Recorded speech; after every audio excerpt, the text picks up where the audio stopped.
Star Network is here.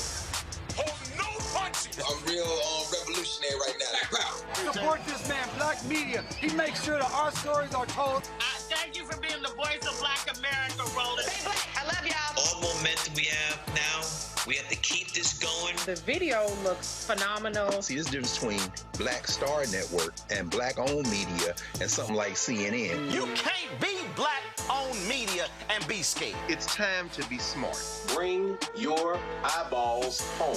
You dig?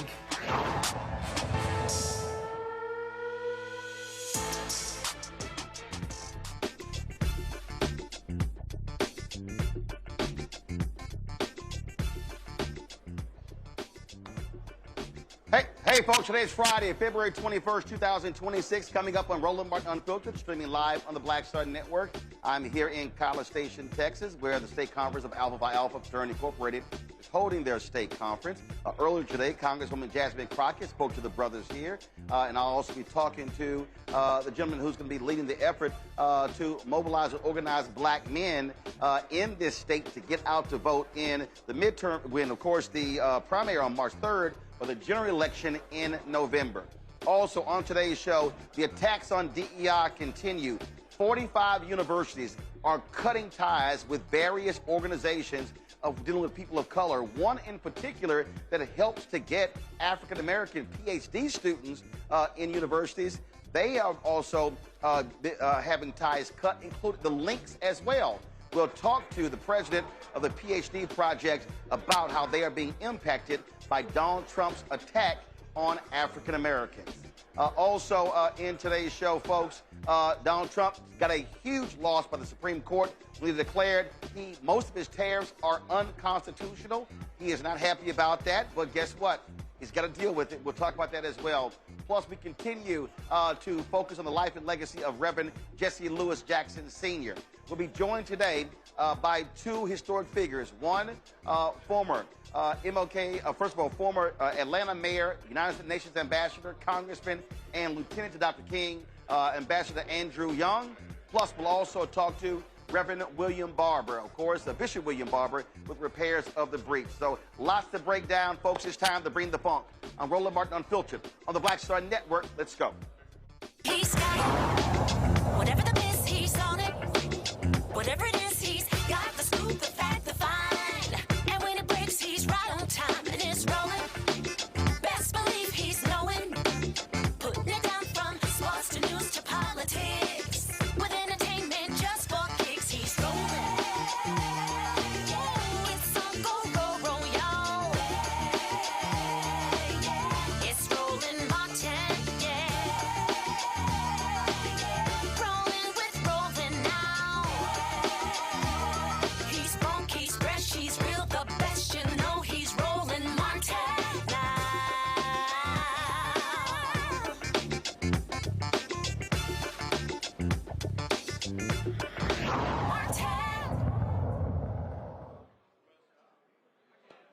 Hey, folks, I'm coming to you live from College Station, Texas, where the 62nd Annual Texas Council of Alpha Chapters is holding their state convention. Of course, I pledged here at Texas A&M, Palmacron chapter, and so the grad chapter is of course, leading this effort.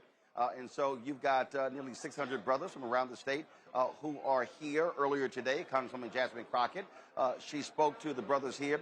Of course, the primary, March 3rd, she's facing State Representative James Tallarico. And so those efforts are taking place. And I actually, as you can see, you see my sticker, I'll step in, you see my sticker right here. I actually voted.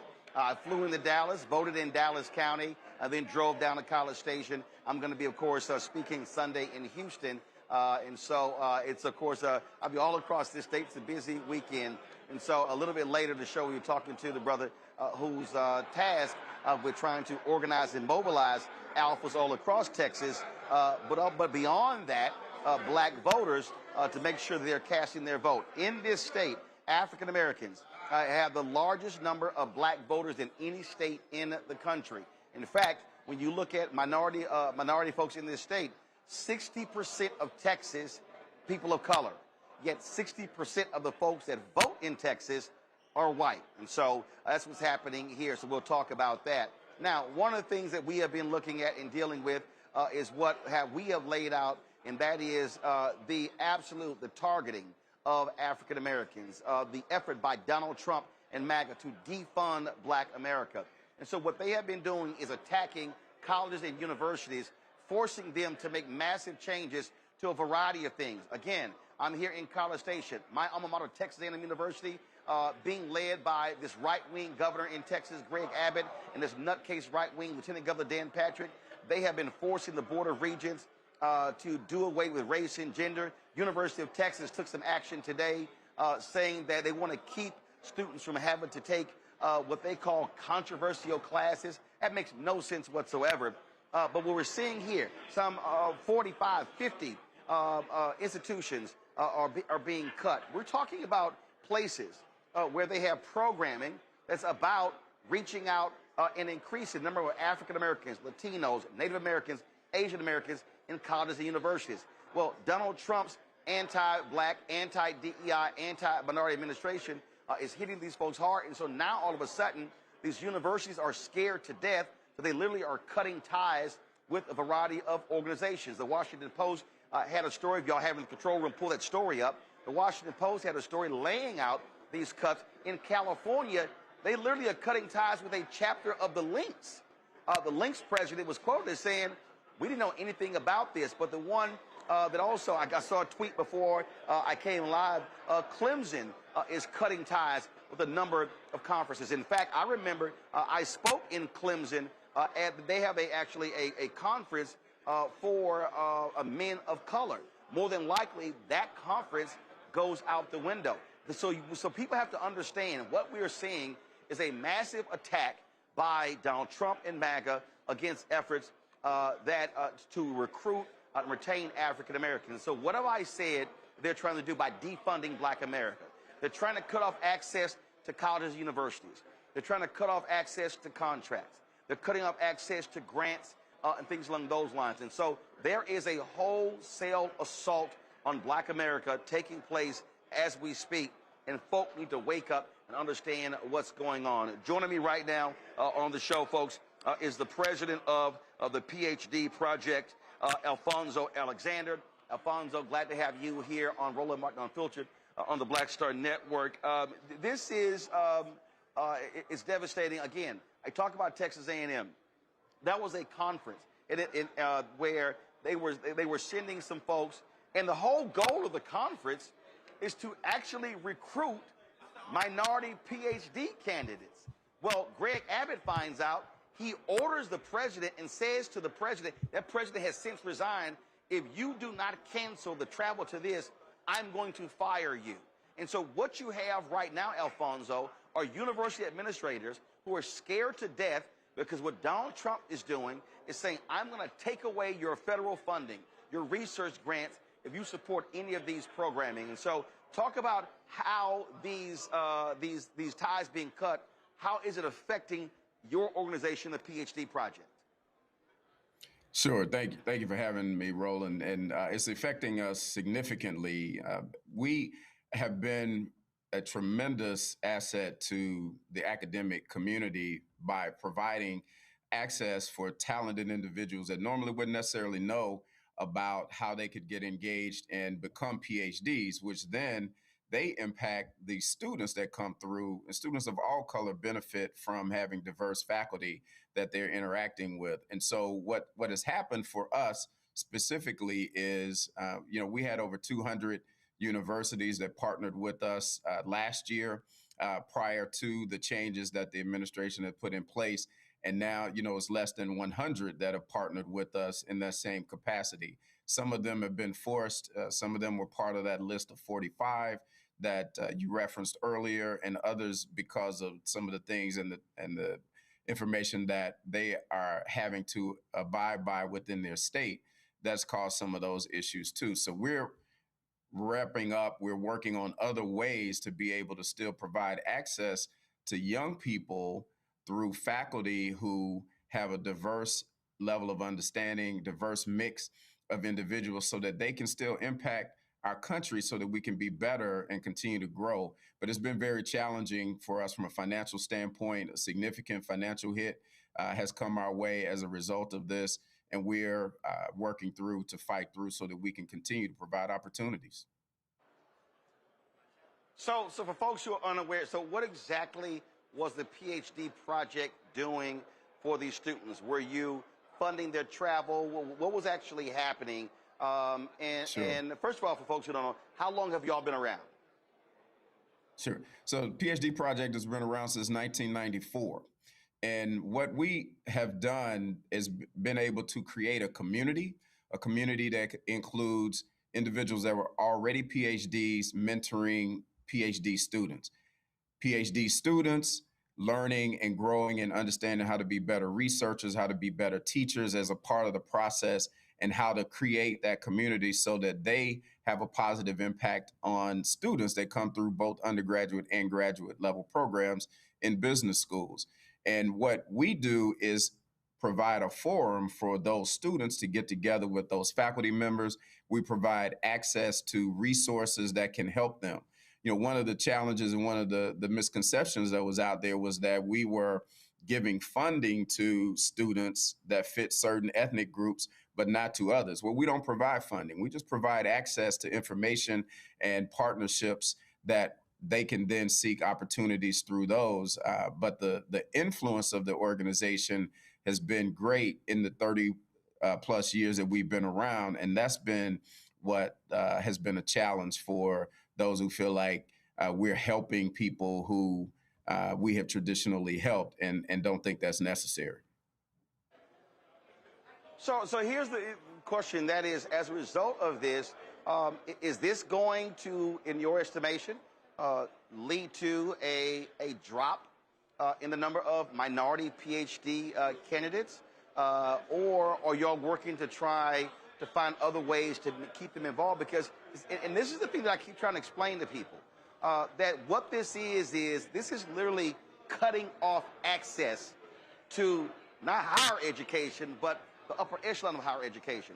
So the trickle-down impact of this is that the affirmative action decision in colleges and universities, well, listen, if you can wipe out black students and other minority students from these Ivy League institutions and then these other institutions, and you start, and it's so bad that we see that Auburn, black alumni, taking their scholarships out. We're seeing scholarship programs being impacted, fellowships being impacted. And what Donald Trump and MAGA is saying is that, this is hurting white students. Yet when you look at the numbers, it's not even remotely close to see how many white students are getting PhDs on an annual basis. That far exceeds the combination of black, Latino, Asian American, Native American. It is absolutely, you're absolutely correct. So yes, the numbers will decline, and here's the impact that makes. So there are programs that have been funding research. There are institutions that have been funding research, and research that helps people understand how individuals lead, research that helps people understand how businesses are built in different economies and different markets. And those funds are being cut. And so the research funding is being cut. And so if you have individuals that, let's just say hypothetically, they focused on research where they understood how women leaders lead in comparison to how men leaders lead. Well, now that is deemed as research that could be discriminatory. So the funding could be pulled from that. And then therefore, we now have a gap in learning and understanding how women leaders lead versus how men leaders lead.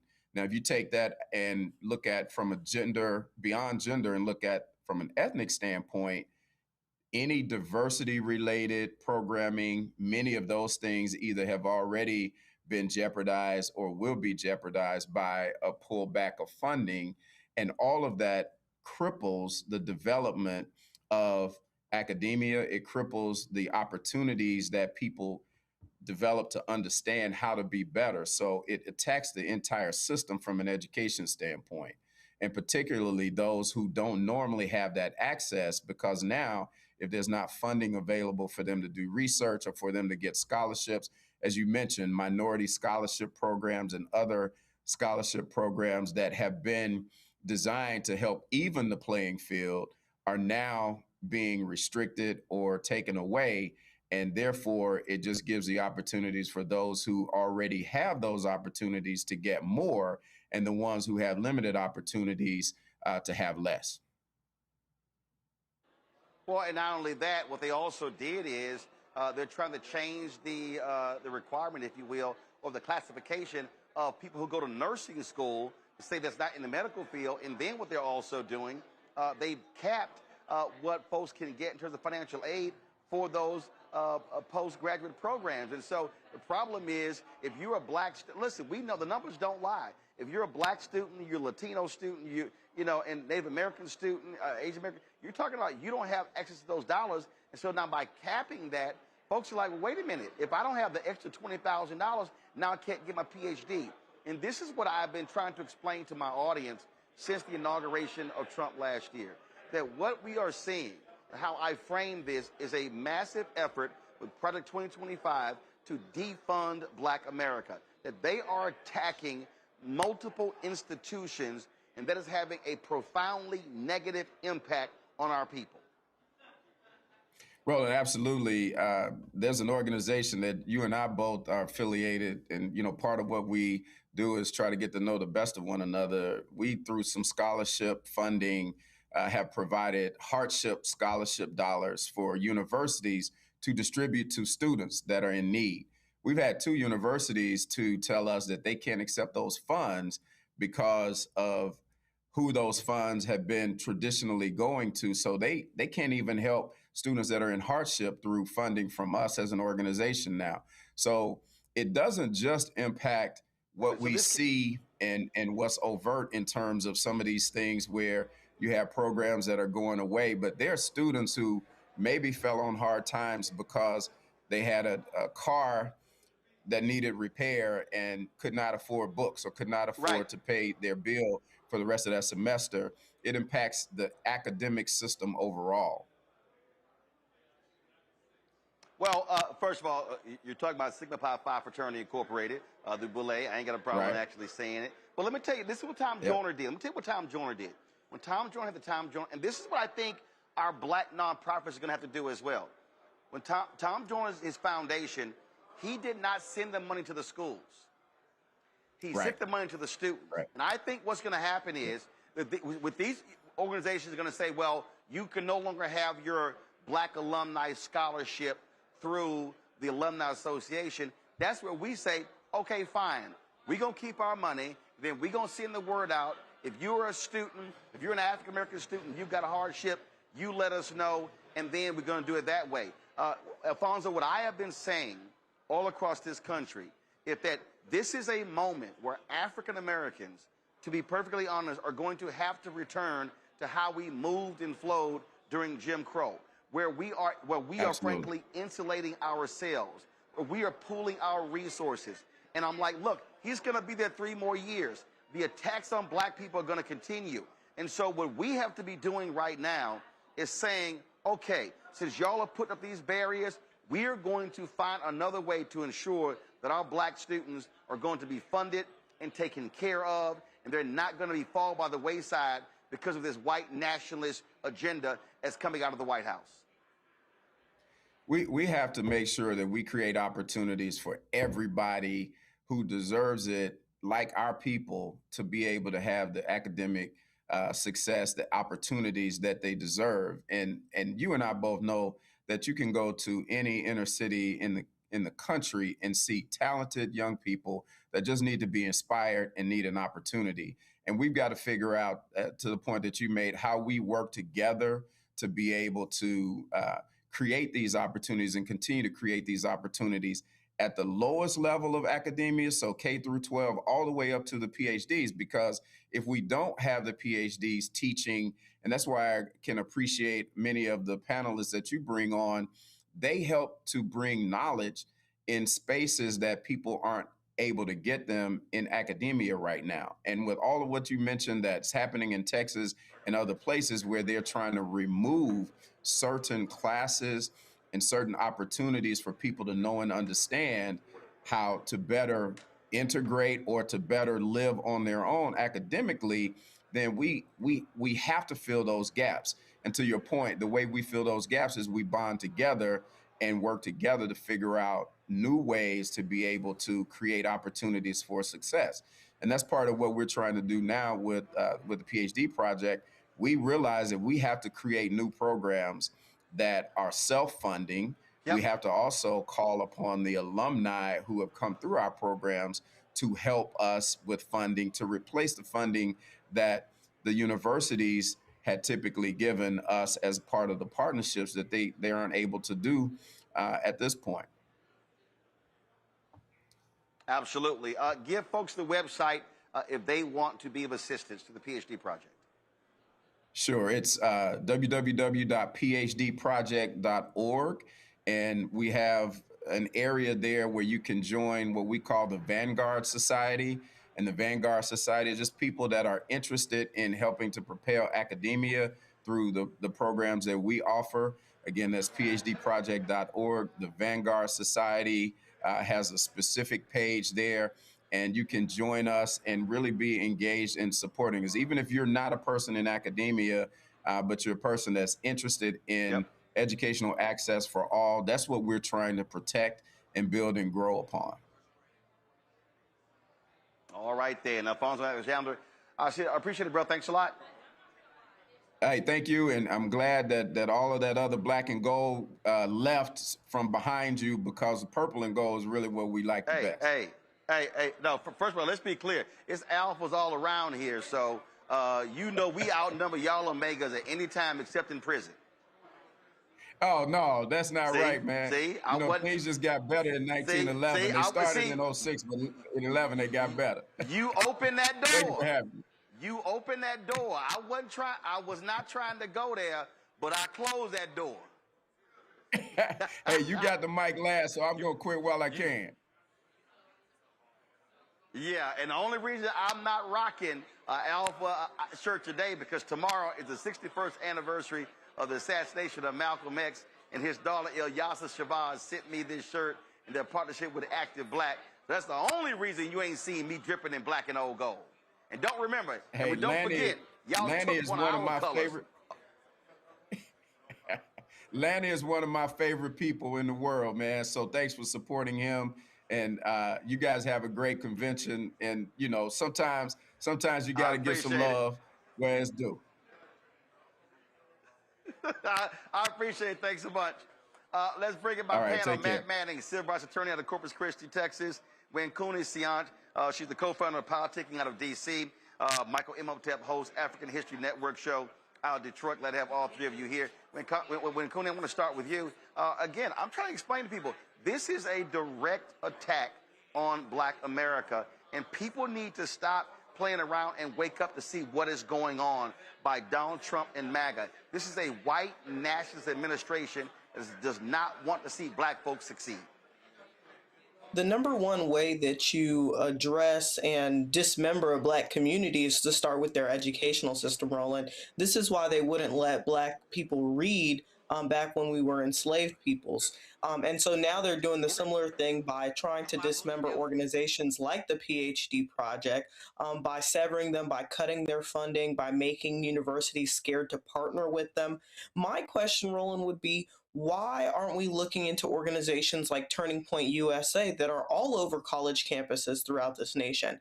Is it because they're not racially motivated? Is that what's coming down from this administration's pipeline? It's really frustrating to see that organizations like the PhD Project are being unfairly and unjustly targeted simply on the behest of race, when we see organizations like the PhD Project, the Links, the Boulay, doing things to uplift the African-American community, but not only the African-American community. I think what the Links president said was really, really fair in saying is that we know that the Links are doing things nationwide to help people all different races, all different socioeconomic statuses. And so it's really unfair targeting.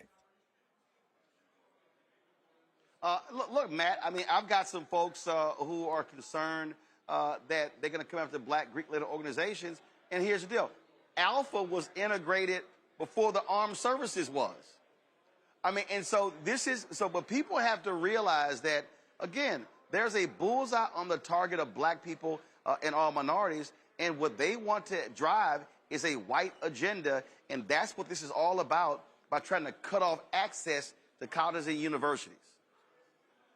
I think you're exactly right. And the two things I'll add to that is, first, colleges, as I've said on this show many times, colleges and universities are supposed to be places where in society we think it is sacred for diverging opinions, diverging positions to be bandied about, to be debated. That's the whole reason you go to college, not only to learn, but to further cement your thought process and some of your own beliefs. So the idea that that's being attacked as an institution, if you will, across the board in the country is really just a really terrible thing for the country, not only from a scholarship standpoint, but from the idea of culturally, we need to have these places where we think it's sacred not only to learn, but to really fight about and grapple with ideas. But the second thing that really sticks me as stupid in this instance is, as the United States of America sees greater competition from China, India, and all these other countries around the world, it just makes sense to do the opposite. It makes sense to get as many people as possible into the highest levels of academia and the highest levels of learning, so that translates to American progress as it relates to science and mathematics and all the other things around the world where we see ourselves losing significant ground. So even if you take this from a nationalist standpoint, being proud of America and wanting America to be advanced, this is directly counter to that idea, because it's instead about the white agenda, as you've mentioned. But to me, it makes no sense if the whole idea is trying to make America as strong as possible. Yeah, but they don't care, Michael, because they believe that white people are losing opportunities, which we all know is a lie. And so that's why they're targeting black people and people of color. Absolutely. And Roland, I was just about to go back to that article from April 1st, 2024 from Axios.com that predicted what would happen. It's called Trump Allies Plot Anti-Racism Protections for White People. And it talks about what would happen in the second Trump administration. And it said allies of Trump want to dramatically change the government's interpretation of civil rights era laws to focus on anti-white racism rather than discrimination against people of color. And when you read the information coming from the Department of Justice, their rationale, in the Associated Press as an article on this, the Department of Education cites Title VI of the 1964 Civil Rights Act, which bars discrimination on the basis of color, race, or national origin. So Linda McMahon is saying that the PhD project is in violation of the 1964 Civil Rights Act. At the same time, when Donald Trump at the inauguration, January 20th, 2025, said they want to fulfill Dr. King's legacy, fulfill his dream. Remember that? Okay. And now they're destroying everything that Dr. King and Hosea Williams and Jesse Jackson and others fought for. So this is what we were warning black people about. Now, my question is, where are all the black people who say do for self? Where are your programs to help offset this? Yeah, well, first of all, they're using those various civil rights laws against us. I think Wayne Coon is right. We need to be going after those folks, suing them as well. We need to understand what their entire game plan is. Folks, hold tight 1 second. We're going to go to a quick break. We come back. We're going to talk about what's happening here in Texas. Huge primary taking place March 3rd, U.S. Senate races, other races as well. And so how important is the black turnout, but specifically the black male turnout? We'll talk with the brother who's leading the effort for Alpha Phi Alpha in this state regarding that later in the show. John Boyd will join us talking about Trump's tariffs. Farmers have been really screwed by that. They got a huge assist today from the United States Supreme Court. We're going to explain all of that right here on Roland Martin Unfiltered, the Black Star Network, coming to you live from College Station, Texas, the 62nd Annual Texas Council of Alpha Chapters. I'll be right back. With medicine and science under attack, I want to keep you and your family informed and healthy. I'm Dr. Ebony Hilton, and I knew at the age of 8 that I wanted to be a doctor. So I studied hard and became the first African-American female anesthesiologist hired at the Medical University of South Carolina since its opening in 1824. And I always say I was made into a doctor, but I was born to be a mom. And as a new mom, wife, sister, daughter, and friend, I understand how frightening a medical crisis can be. I care for individuals on some of the worst days of their lives, and it's my mission to provide you with a safe space to gain clarity on issues affecting your mind, body, and soul. I recognize that there are health disparities, particularly as it pertains to race, and I want to help bridge the gap between you and your healthcare providers.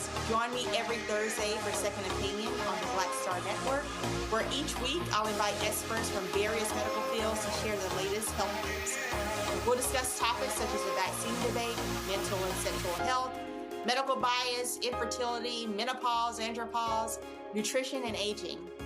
Together with my medical colleagues, we aim to provide you with a second opinion. Don't miss it, Thursdays only on the Black Star Network.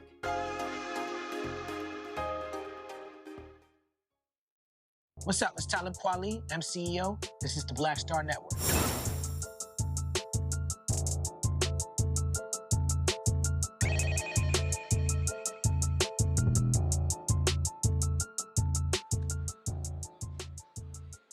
Hey, folks, welcome back to Roland Martin Unfiltered. And so, as you see, I am wearing this Malcolm X shirt. So tomorrow, February 21st, is the 61st anniversary of the assassination of Malcolm X at the Audubon Ballroom.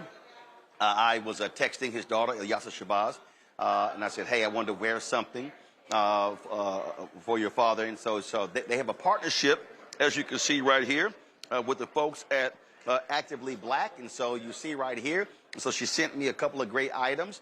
And so first and foremost, let's pull up the graphic. She is going to be it's going to be a program tomorrow taking place at what is used to be the Audubon Ballroom, where they're going to be, of course, commemorating that event. So if y'all could show that, that'll be great. And so if you go to the Eventbrite, you will see it right there. And so the 61st annual commemoration of El Hajj Malik El Shabazz. So that's taking place again tomorrow. Now, show the website if y'all want. Listen, a lot of y'all buying bootleg stuff. If you're going to buy Malcolm X gear, buy it from their site, because the funds are supporting that location and the programming they have there as well. So if y'all have the website, so please, this is the Actively Black website. So they have a number of, so the partnership with the Shabazz family. And so the proceeds, they get a portion of that. So please, if you're going to wear Malcolm X gear, please support them in doing that. Folks, as I said, I'm here in College Station, Texas. As you see, I landed earlier. I'm still registered to vote in Dallas County. So I flew to Dallas, voted, and then drove here to College Station, where my frat, the Alphas, are meeting for their state conference. Nearly 600 brothers are here. You got regional conferences that are coming up as well this year. And listen, we're in an election. We're in the election year, and I've been making a point that what we have to understand is that we have to be maximizing our power, especially in a state like Texas. Texas has more eligible black voters than any state in the country, around 4.5 million. The problem is, when you look at turnout, we're not maximizing our numbers. Y'all have heard me say numerous times that we should be trying to hit a 70% minimum threshold. And so when we are voting at 48, 50, 52%, then what then happens is we're not maximizing our vote. The reality is this: if we're voting here and white folks are voting here, also we take it up, we actually win. In this state, Black, Latino, Asian American, Native Americans comprise 60% of Texas. Yet of the people who actually vote, 60% white. That's why Republicans have controlled Texas for the last 30 years. They control all statewide offices because we're not maximizing our vote. Earlier today, Congresswoman Jasmine Crockett, who's running for the United States Senate, she actually came to the conference and spoke.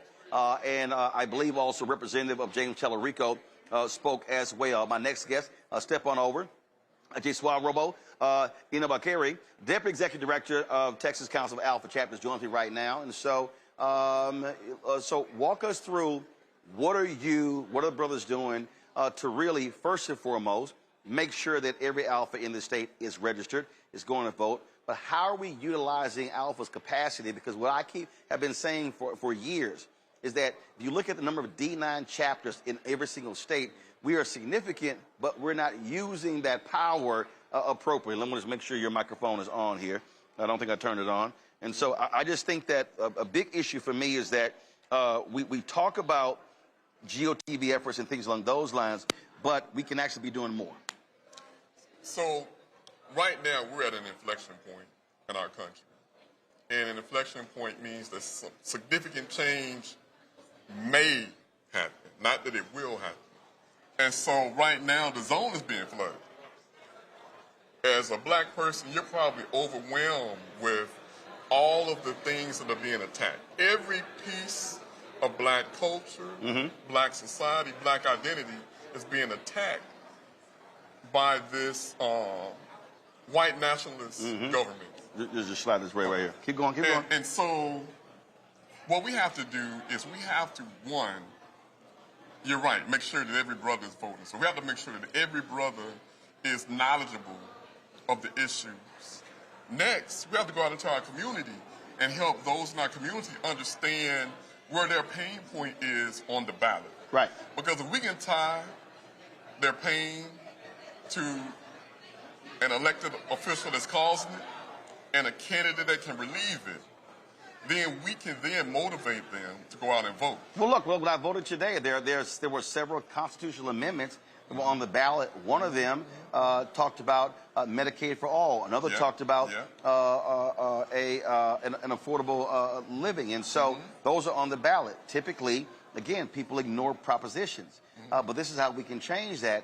And what I have been saying is that it's not just a question of, okay, hey, we hope folks turn out. It's also how we actually do it. And I think what Alpha and other D9 chapters can do is go get the voter data and break it down by precinct to say, okay, how many people are eligible in this precinct, how many people voted in this precinct, and now we can now go door to door in this area versus trying to do what I think are a waste of time, larger GOTV efforts where you're not actually reaching people. That's what we're doing in Fort Worth. We're actually taking that voter data and we're doing maybe once or twice a month. We're going and we're knocking on doors and we're doing door hangers. And that's something that we're trying to talk to other chapters to get them to do because of the fact that if you're looking at the numbers and you're seeing those who haven't voted that could vote, that's low-hanging fruit there. Right. And like you said, right now, all we have to do, we can get our voting up to 70%. You can see dramatic change in the state of Texas. Now, when you talk about trying to get the other chapters, are y'all establishing a template and saying, hey, this is already tried and true, follow these 6-8 steps. You don't have to sit here and recreate the wheel. Follow these 6-8 steps. This is how you do it. You implement it. Then you're going to see the results. Yes, we have a statewide committee that's talking about best practices and is doing things such as that so that we can align our chapters so that when we are trying to approach this voter turnout, right now, because of the fact that it's game time, there's no time to recreate the wheel. We have to go with what already works, and so that's what we're doing. You said in Fort Worth, first of all, every black organization should be locked and loaded in Fort Worth. You've got a racist DA there who's been trying to put Crystal Mason in jail, in prison for the last 9 years. That man's on the ballot. You've got a racist county judge who led the effort to block Elisa Simmons. They gerrymandered her district. She's now running against him. And so this is one of those moments where every you've had black folks run for mayor of the positions. This is where, again, black organizations must be saying, we're going to hit every brother and sister in Fort Worth to take those folks out because they are a detriment to black folks in Tarrant County. I was in Alicia Simmons' district until I got gerrymandered out. So I'm a victim of it myself. So you're definitely correct. And the thing is that there are enough votes right now in Tarrant County for Alicia Simmons to win. The thing is that we have to get those voters out. Yep. Black people alone, there are enough votes. And so the thing is that we just have to focus. This is not the time to get distracted. This is not the time to get sidetracked with different squabbles. We got to focus on a unified mission right now. Right, and also, again, we look statewide, East Texas, rich in votes, but again, not always organized and mobilized. And so this is a massive effort. Obviously, it's a huge state, 254 counties. But what I always say, we have to maximize where our people are. And when you look at black folks in Texas, you really are talking about Harris County, Dallas County, Travis County, Tarrant County, East Texas. That's where we are now. We're in other parts as well. You talk about Longview and all other parts of the state, but if we lock in low in those places, we can actually see the change. So hopefully we'll see a lot of brothers out there in the black and gold. And the point I keep saying to your point about the community, one of the reasons people complain about D9 because they don't that we are so insular in our own business. If we're out there knocking on doors, if we're doing block walks, and people are seeing us out there doing that, then they probably have a different understanding of what we do. Exactly. All right, exactly. I appreciate it. All right, thank you. All right, thanks a bunch. Appreciate you. Folks, we'll go to a quick break. We come back, we'll chat with John Boyd, President of the National Black Farmers Association, about today's huge Supreme Court decision regarding Donald Trump's tariffs. You're watching Roland Martin Unfiltered on the Black Star Network. Don't forget to support the work that we do. Join our Bring the Funk fan club. Our goal is to get 20,000 of our fans contributing on average $50 each a year. That's $4.19 a month, 13 cents a day. If you want to support the work that we do, use the Stripe QR code. You see it right here on the screen. Use this QR code for contributions. That's for credit cards as well.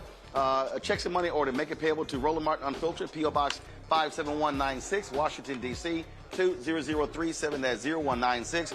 PayPal is R Martin Unfiltered. Venmo is RM Unfiltered. Zelle. Roland at RolandSMartin.com. Roland at RolandMartinUnfiltered.com. We'll be right back.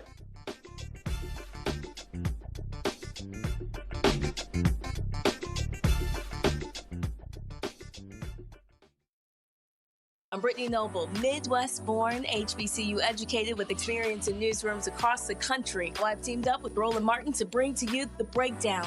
This isn't just news. It's our stories, our voice, our community. Join me for The Breakdown, Monday through Friday at midday, only on the Black Star Network. Hi, I'm Swing Cash, Basketball Hall of Famer, and you're watching Black Star Network.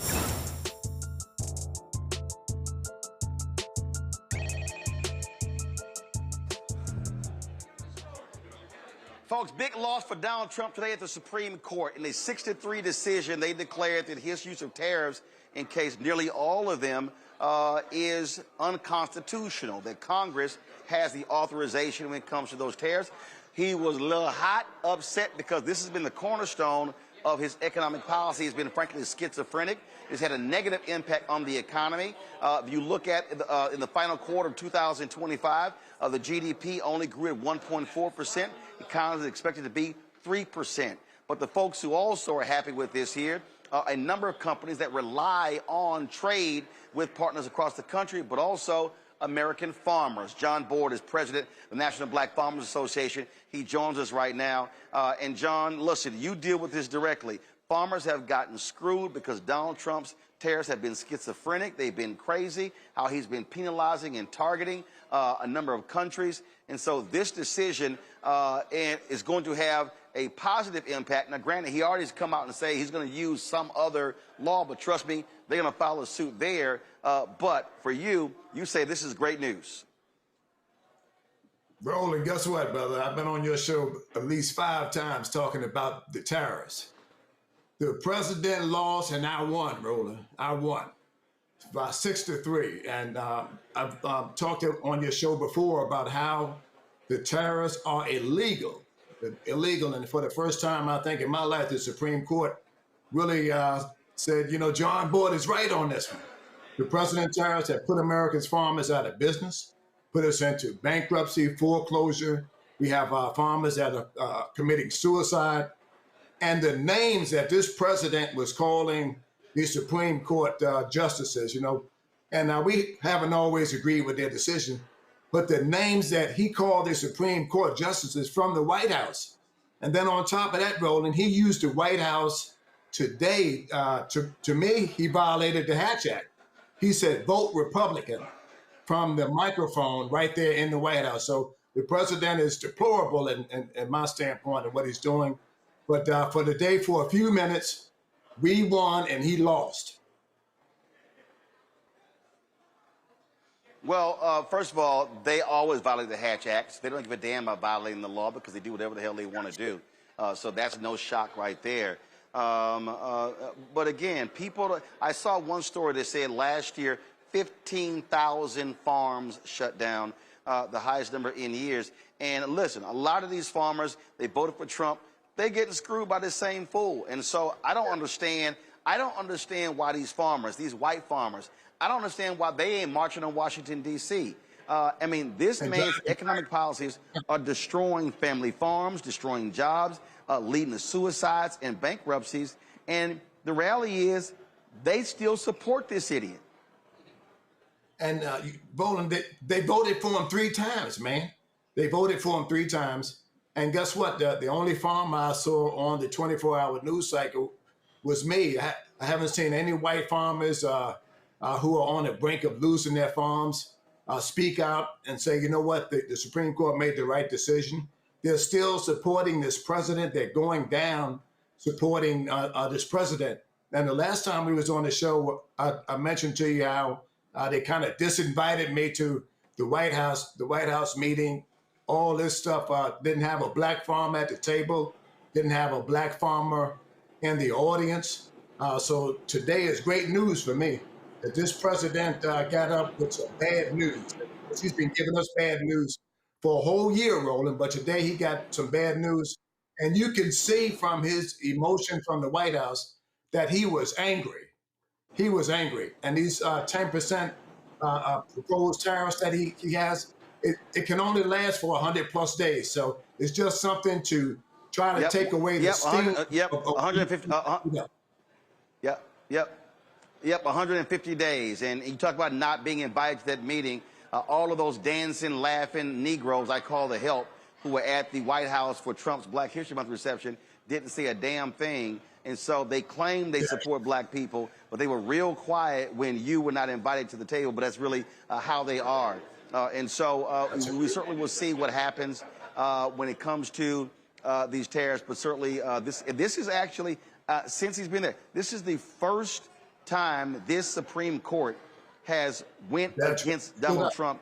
He thought he had it locked up. And you're right. He made direct appeals to them, but it was a 6-3 decision. Chief Justice John Roberts wrote for the majority, and it's no shock that non-caring Negro Clarence Thomas, and then you have Samuel Alito and Brett Kavanaugh. They were the 3 votes. They would allow Trump to do what he wants to do, and so it was Amy Coney Barrett and John Roberts joining with the 3 liberal/progressive justices, and so certainly good news. And I really hope they rule against him in some other cases. I doubt they're going to rule in our favor in the Louisiana versus Cali case, but I certainly hope it happens. And all right, John. As a matter of fact, John, hold up, John. So hold up, John. Since you decided, come on the show, just do understand. I did come back home, so let me go ahead. Let me go. Since you got your black hat on, yes. So I'm here in Texas. So I had to rock my Stetson. So you ain't gonna be the only one coming on this show with a black cowboy hat. Hey, Roland, you look good, man. You look good. You look good, man. But you know what? Come on now. This ain't the first. Yep. You look good, man. This is the first time that the president of the United States got a hard no in this country. This is the first time that the Supreme Court really stood up to him and said no, because the other decisions, they were soft, gave him soft language, and gave him a way out and around stuff. But this time it was a clear no, 6-3, that his tariffs are illegal. That's the word I've been using on your show. They're illegal. And the Supreme Court supported that definition that I've been using. And these tariffs have put America's black farmers out of business, man. And it's hurt white farmers even far more. So this president gets what he deserves on this one. It was a low blow to his whole platform and policy. Well, it certainly hurts his ego as well. John Boyd, we appreciate it, man. Thanks a lot. Thank you, Roland, for having me, brother. And looking good in that hat, man. Yes, sir. Yes, sir. Yes, sir. I appreciate it. Let me go to my panel. I'll go to you, Matt. Bottom line is this here. Thank God the Supreme Court finally woke the hell up because they were kissing his ass at every turn when it comes to these rulings. And he needs to understand that he's not a king. And John was right. He was hot. He was meeting with a group of governors. They said his head was going to explode. He was so angry when an aide handed him a note And he goes, does this mean, I guess this mean we lost? And they were like, yes, that's exactly what it means. Yeah, and I'm glad. I like the way John framed that, too. This is the first time he's gotten a hard no.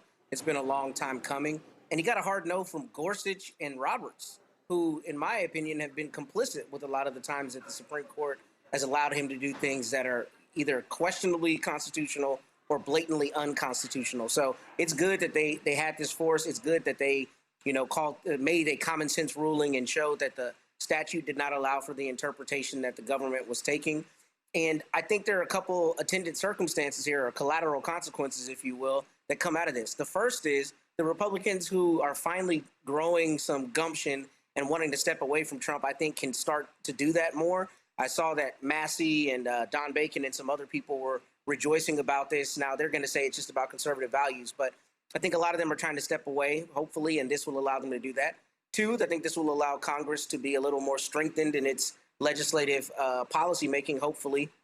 And three, I hope it also lets Trump know that the Supreme Court is only going to let him go so far. I hope they start reining that in.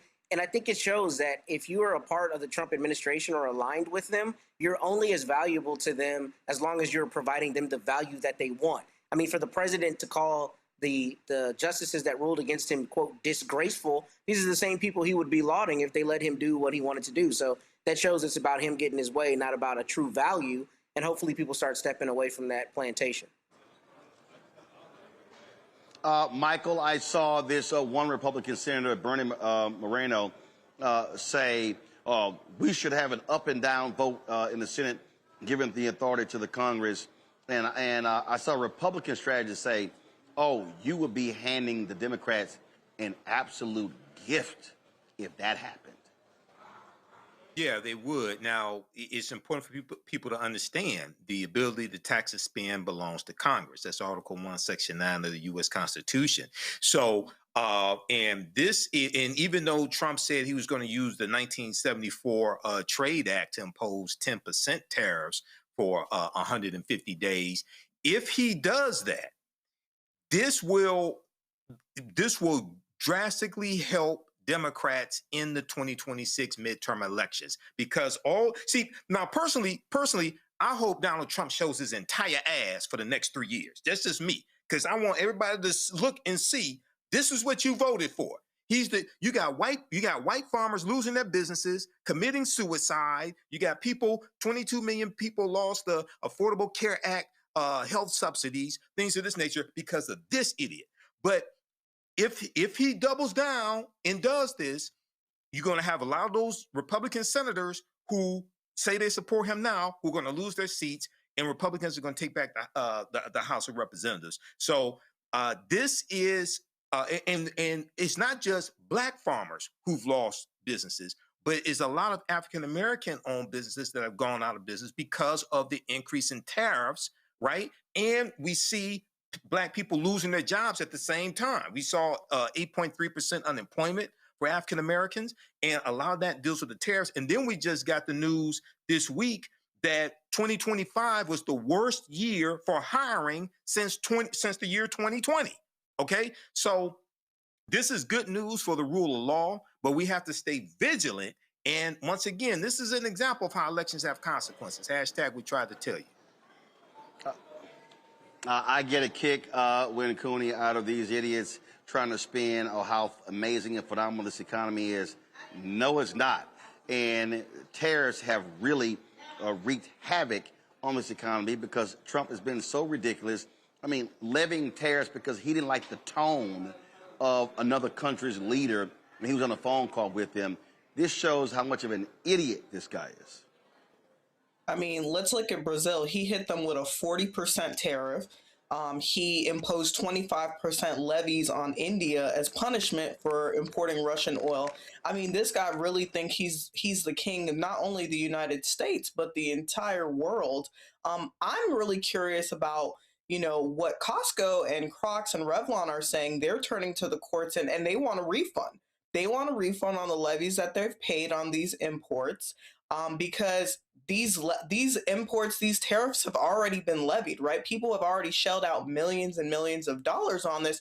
So what happens to the major companies that don't have their money back now, right? And so the United States Treasury would be in complete havoc if all these companies started seeking their refunds. But I think they really need to, because quite honestly, I think now that it's been declared illegal officially by the Supreme Court, there should be some sort of justification for people who've been spending their money on these illegal tariffs. The average household, Roland, if we go from companies to individual households, has lost $1,700 in real income. This is the guy that said he was going to help improve the United States economy? I think not. Absolutely. Folks, let me ask y'all this here. If you want to talk about how crazy this world is, Donald Trump has a labor secretary who's been accused of sexual relations with staffers. Her husband is now barred from going into the building because he allegedly groped a couple of staffers. Can somebody explain to me why this ain't a big deal? I mean, it's crazy, Michael, to see how mainstream media goes, that's just one of those things in the Trump world. And also this here, the D.C. police have searched the office of Labor Secretary Lori Chavez DeRemer as they look at the allegations against her husband. I mean, this entire administration, when you just look at the corrupt nature, and it's all been treated as, man, really no big deal. Well, you know, Roland, when you got a man who is a 34-time convicted felon who became president after inciting an insurrection in violation of Section 3 of the 14th Amendment of 1868, and who was found liable for sexually abusing E. Jean Carroll, I mean, well, yeah, you know, a lot of things were pale in comparison to that. Now, I saw this story from the New York Times, and you know, I forgot. At the same time, his best friend was a convicted pedophile. Okay, so a lot of things were pale in comparison to this. Okay, but I saw the story from the New York Times, and you know, I said, you know, wait, birds of a feather flock together. So you got Kristi Noem allegedly in a relationship with Corey Lewandowski. You've got the labor secretary's husband who's barred from the premises. You've got Donald Trump. Now at the same time, you know, a lot of people thought Obama was going to embarrass America. Look at what you have right here. Donald Trump, I hope he shows his entire ass for the next 3 years.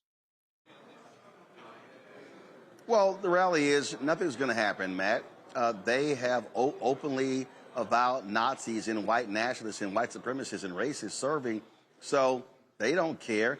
Let's see. Groping, having affairs. Donald Trump said that's a day ending in DEI.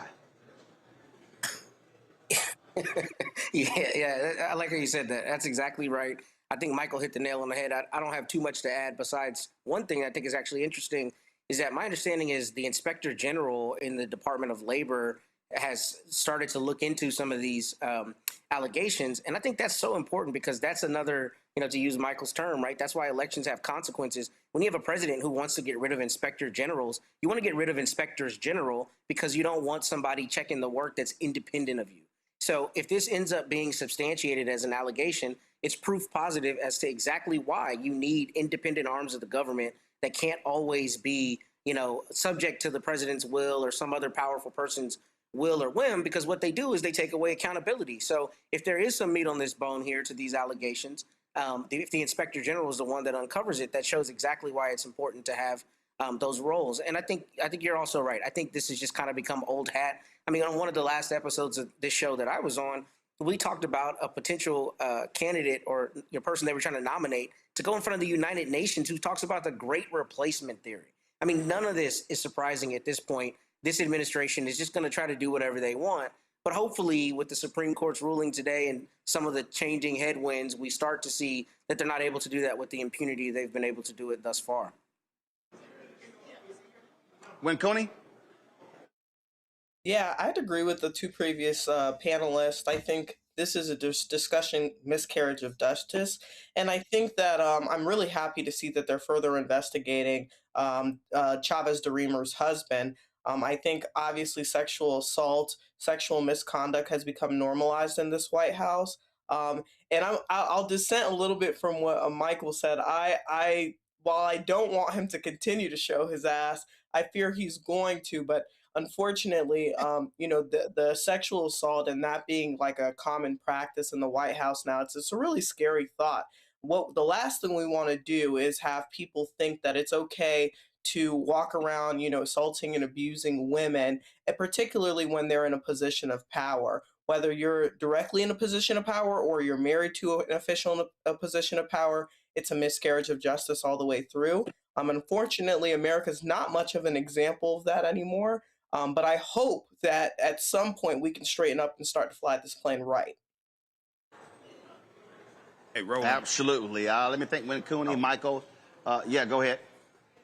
Go. Oh, I was just going to say, this past weekend, in addition to watching Sinners, I also watched the Becoming documentary, Michelle Obama, and I was just going to say, she talked about how she had to parse every word because every word was weighted and the microscope was on her when she became first lady. And it's just amazing how like spouses of labor secretaries and things like that are not under any type of similar scrutiny.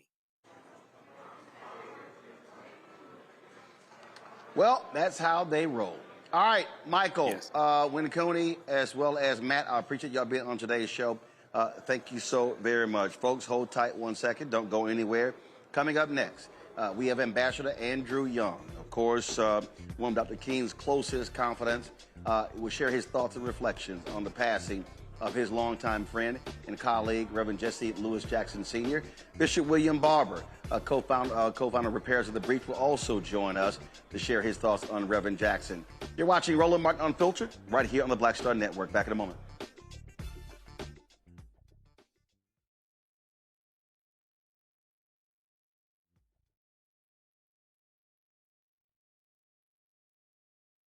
Pull up a chair, take your seat. The Black Tape with me, Dr. Greg Carr, here on the Black Star Network. Every week, we'll take a deeper dive into the world we're living in. Join the conversation only on the Black Star Network. My name is Bill Duke, and you're watching Roland Martin Unfiltered.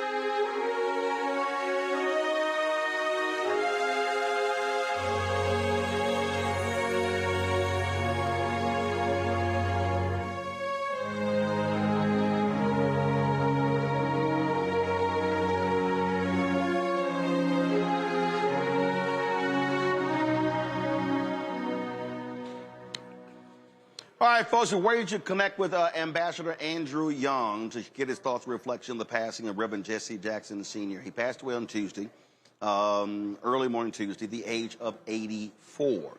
So we'll be talking this hour with Andrew Young as well as Bishop William Barber. But last night, I broke the news that House Speaker Mike Johnson declined the request by Democrats for Reverend Jesse Jackson Sr. to lie in honor at the U.S. Capitol Rotunda. Now, keep in mind, there's only 4 times in American history that citizens have lied in honor. Now, an official lies in state, citizens lie in honor. Rosa Parks was the first, Billy Graham was the second, and the 2 cops who died in the aftermath of January 6th, they also got that honor as well. In terms of politicians, black politicians, former Congressman Elijah Cummings was first. Congressman John Lewis was second. Congressman Cummings lied in honor in Statuary Hall. Lewis, they happened during COVID, so they had him on the east steps because he was initially supposed to be in the Capitol Rotunda, but he was in the east steps of the Capitol. So media has been reporting in left and right, but the reality is I broke it last night. I got a source who told me that, and I got it confirmed on Capitol Hill as well. And keep in mind that these Republicans, Donald Trump lowered the flags in this country, lowered to have staff in honor of Charlie Kirk. A lot of people have been commenting on social media, Charlie Kirk did not lie in honor at the U.S. Capitol. But flags were lowered. Trump has made no such declaration. And you have this going on right here. Let me know when we get the panel back. I want to get them to weigh in here. I mean, the reality is, so this is what Speaker Johnson said. They claim they really went back to the old rules that only presidents, the honor of lying in state or lying in honor is only reserved for former presidents who pass away. But the reality is, leadership can change whatever rule they want to. Democrats did that. They made other exceptions, and so those things have happened. But that was the decision that was made. Been a lot of talk, a lot of chatter on social media about how the Republicans are, frankly, not properly acknowledging the contributions of Reverend Jesse Jackson Sr. But there's no shock to me that they would do this, that they would not honor Reverend Jackson in this way, because he was a thorn in their heel. But in the reality is they're not going to go above partisanship at all. So you got that going on. Also, keep in mind, we told you last night we had Congressman Jonathan Jackson on the show. And so the funeral plans of Reverend Jackson have been released. They're still affirming up. So we're still waiting to get the details of when he's going to lie in state at the South Carolina Capitol and what's going to be happening here in Washington, D.C. He will be lying in state at Rainbow Push in Chicago on Friday, February 27th. And then, of course, the following week, March 4th, March 5th. Then on March 6th, you're going to have the People's Celebration taking place at the House of Hope in Chicago. That's where all of the dignitaries and the main speakers, former presidents, are going to be. And on March 7th, there's going to be a private funeral taking place at Rainbow Push as well. So that's what's going on there. And so do we have Matt, Michael, and Winkuni back? Okay. So Winkuni, so we got you there. Just want to get your thoughts on the Republicans not granting Democrats their request to have Reverend Jackson lie in honor at the U.S. Capitol. Honestly, Roland, I think it's just another explanation of how how nonpartisan this House has become. It's really, really scary when you're pushing this hyper-partisanness to a level where people can't even respect people who have worked their entire career for equality in this country. And I think it's just another exemplification of the fact that the Republican Party is not the Republican Party that we've known it to be historically. I think now we've seen it turn into a party of white supremacists. And although some people may contest that that's what it was before, I think we used to see there was an era of a more moderate Republican. I think now what we're seeing in the Republican Party is a lot of people that are, uncloaked, as I would colloquially put it. And so they are really, really less of Republicans and more of people that are aligning in with this MAGA party. And so I think when we're thinking more so about the Republican of today's era, this doesn't actually surprise me, but it is a slap in the face to Jesse Jackson. It's a slap in the face to all of the things that he's accomplished over the years. It's a slap in the face to Black America. But quite frankly, I think that's exactly what it's intended as. Well, of course it is. And so this is what we have long expected. Those things happen. We are, of course, waiting to connect with Ambassador Andrew Young at his home in Atlanta. So we're working on that as we speak. So let's do this here. Let's go to a break. When we come back, we hope to have Ambassador Andrew Young ready on the show to talk about his longtime friend, Reverend Jesse Jackson Sr., passed away at the age of 84 on Tuesday.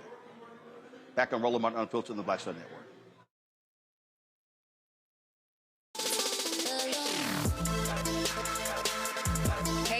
Welcome to The Other Side of Change, only on the Black Star Network and hosted by myself, Rhea Baker, and my good sis, Jamira Burley. We are just two millennial women tackling everything at the intersection of politics, gender, and pop culture. And we don't just settle for commentary. This is about solution-driven dialogue to get us to the world as it could be and not just as it is. Watch us on the Black Star Network, so tune in to the other side of change.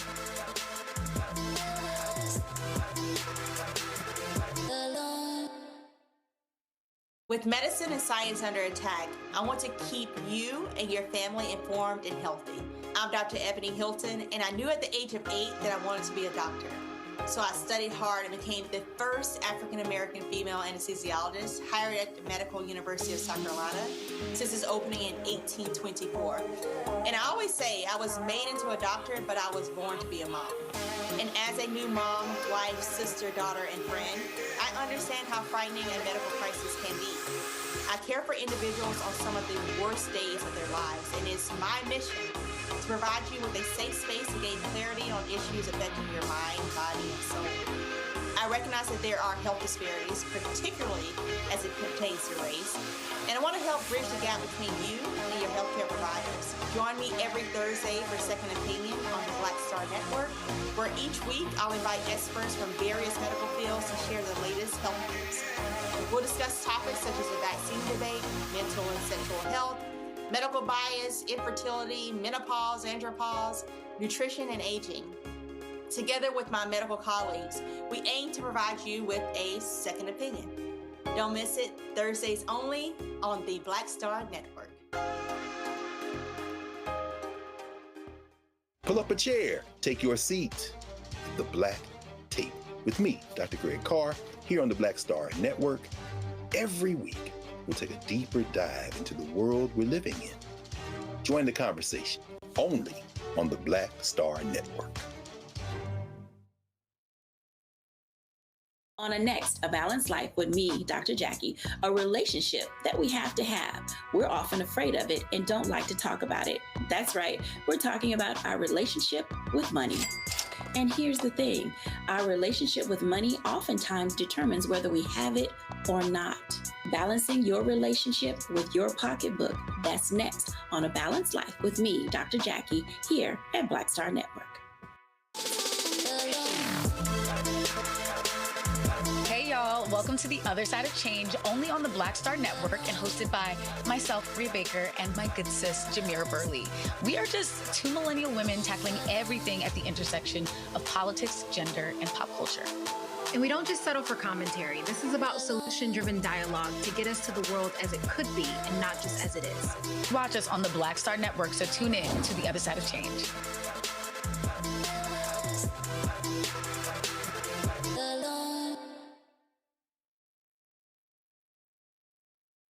Hey, I'm T.D. Jakes, and you are watching the Black Star Network.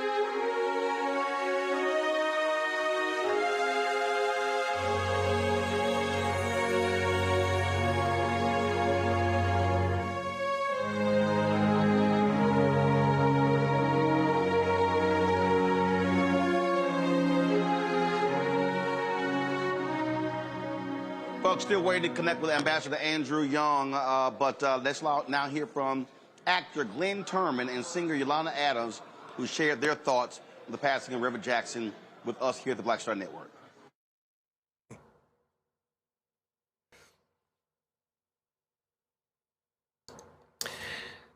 Richard Roundtree, Shaft, had the coolest afro of the 60s and 70s. There was only one man who had a cooler afro than Richard Roundtree, and that was Reverend Jesse Jackson. He had style. Oh, he was cool. We'd watch him at different functions where he'd speak and captivate the audience, mesmerize them, and get them to understand the importance of the moment. All with great style But he had something else that I didn't realize until actually the 80s. I ran into him once again. We had been friends and had come across each other's paths several times, but this particular time I was on tour with a stage play going from state to state. And our paths was crossed because he was also crisscrossing the country, running for president of the United States. And it was then I realized how much courage Reverend Jackson had, because he would step on the elevator with these guys surrounding him, his bodyguards. And it was then that I realized, whoa, this man is serious. He understands the gravity of this moment, and yet he's stepping into it.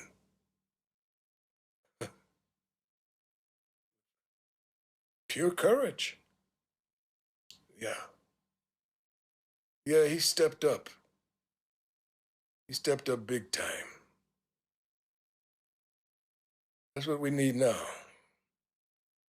Who will step up in these times? Who, like Reverend Jackson, without putting others down, without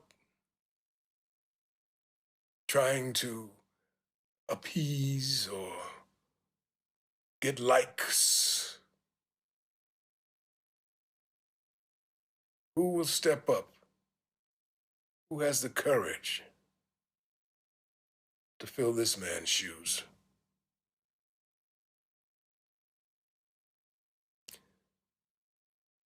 Reverend Jackson, he kept hope alive. I'm gonna miss you.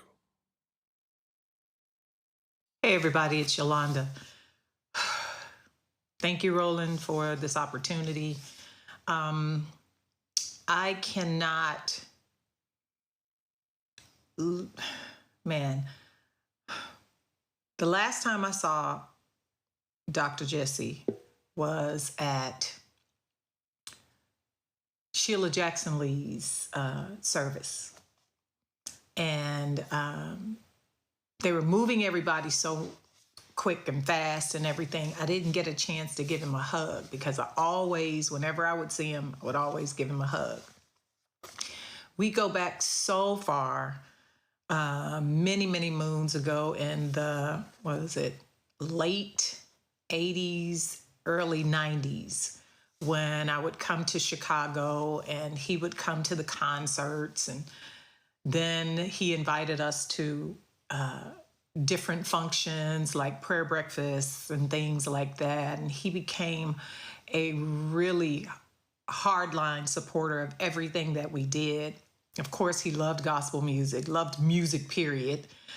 I just, I knew as his health was fading, we wouldn't see him around and about as much. But I'm just grateful that the pain is gone, to the Jackson family, to all of the people who have been touched by his life, his legacy, his laughter, his corny jokes. I know I'm not the only one, because Dorinda and Lady Tremaine and Dr. Shirley Caesar, of course, Donnie and Kirk, I know they've sent you videos and stuff, but this one is a tough one, because we all love and appreciate Dr. Jesse Jackson. So y'all be blessed, and let's continue the fight, okay? Because we won't be satisfied until everyone is treated equally and with the same amount of love all over the world. All right? Thanks. Folks, Pennsylvania State Senator Vincent Hughes also shared his reflections. Hey, everybody. As you know, we've lost one of the giants of American history, of international history. The Reverend Jesse Jackson just made his transition. Obviously, our thoughts and prayers and condolences go out to his family. And we want to make sure that we're embracing them through this very difficult time. You can never be prepared for a moment like this. There's a lot that can be said about Reverend Jackson. Reverend Jackson had a very close relationship with the city of Philadelphia and the Commonwealth of Pennsylvania. He spoke on the floor of the House of Representatives to the entire body when he was a very young man, before he made his runs for president of the United States. He is an individual that didn't watch history being made, from the work he did with Dr. King all the way up to present day. He didn't just watch history being made, he made so much history. As I said, from watching the Voting Rights Act getting signed into law to, in fact, standing there in Chicago as Barack Obama walked across the stage, having won the election for president in November of 2008. Reverend Jackson was clearly fundamental in all of those spaces, in all of that time, making history, not just watching it. And there's so much more to be discussed about Reverend Jackson, but it's a lesson for all of us that we should not stand on the sidelines, that we should always be engaged in the, if you will, the passion and the action of our times. Don't let someone else write the history. You write the history. You create your story. You fight for the justice that we all deserve to live in. In fact, maybe the best testimony, the best way we can salute his work is to make sure that everybody is registered to vote, that everybody is speaking truth to power, and that we're not just registered to vote, that in fact we go ahead and vote. We go ahead and vote. You want to send a tribute to Reverend Jackson? That's probably the best one that you can send. Thank you, Rev. Thank you so very much for having such an impact on so many, including me. All right, folks, I want to give Win Cooney and Michael opportunity to share their thoughts on the passing of Reverend Jackson's life and legacy. Win Cooney, you first. Yeah, I think, growing up as a young person, everybody always heard of Jesse Jackson and his illustrious presidential runs. It was so inspiring that a man could just rise up, and really throw his hat in the ring to be the commander-in-chief of this nation.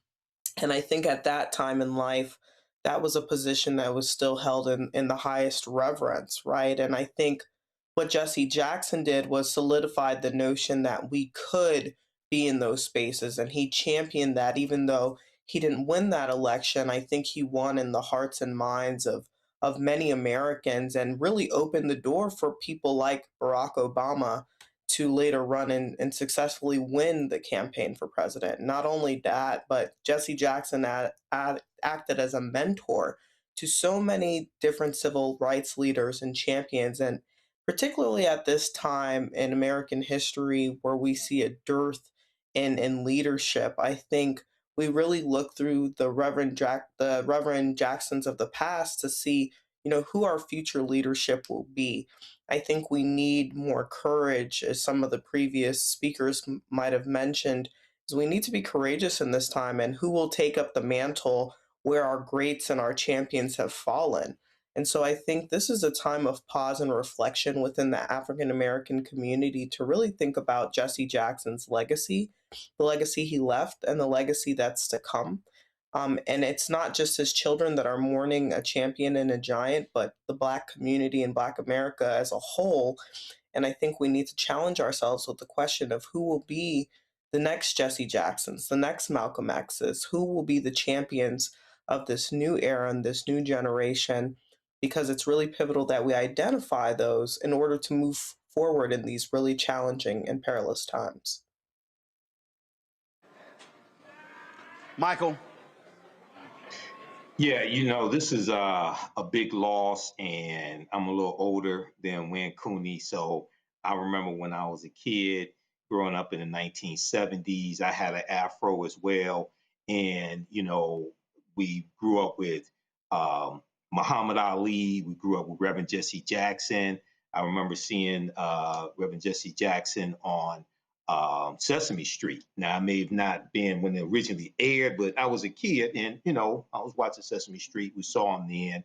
I remember hearing him talked about on the TV show Good Times, because I remember when all those episodes of Good Times, most of them originally aired. And, he was the bridge between the assassination of Dr. King and then going into the 1980s. I remember seeing him on the TV show A Different World. Okay, I remember when that originally aired, seeing that. I remember 1984, 1988 when he ran for president. That was something huge for us, and even the Nation of Islam with telling Black people to vote for Jesse Jackson. So this is a huge loss. And also, Roland, I had the pleasure of interviewing Reverend Jesse Jackson when one of the times I guest hosted your nationally syndicated radio show as well. So that was an experience. But something that people don't talk about a lot is that it was around 1981, that Coca-Cola economic boycott, which built upon what he did with Operation Breadbasket in Chicago. And that was one of the most successful economic boycotts African Americans have had since the Montgomery bus boycott. And a lot of people don't talk about that. It was about a month long. I remember seeing stories about it on like ABC News and things like this in early 1980s. And it was about a month long economic boycott. We stopped buying Coca-Cola. And it led to Coca-Cola bottling distributorships for African Americans, more jobs for them, things of this nature. So that was one of the most successful economic boycotts we've had, and you don't see a lot of that coming from civil rights organizations now. He did that, I think, if I remember correctly, that was Operation Push. Because he started Operation Push when he left SCLC and Operation Breadbasket.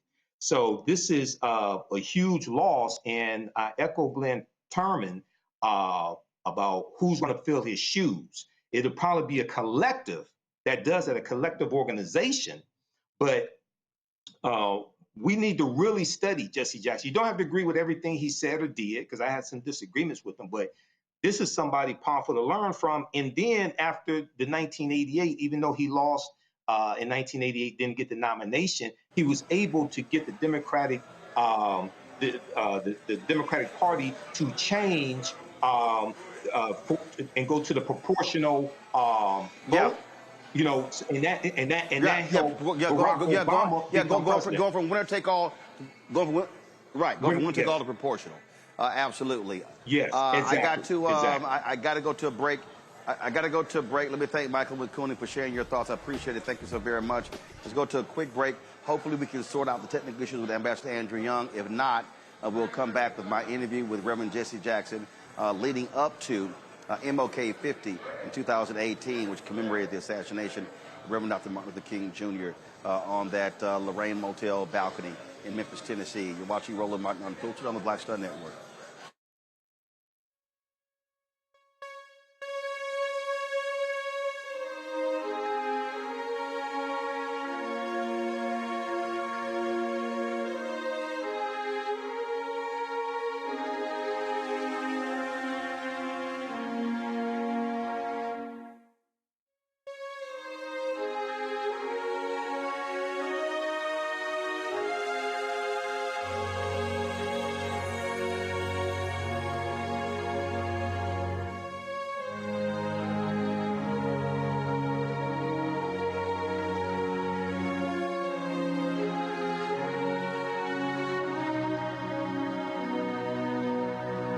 With medicine and science under attack, I want to keep you and your family informed and healthy.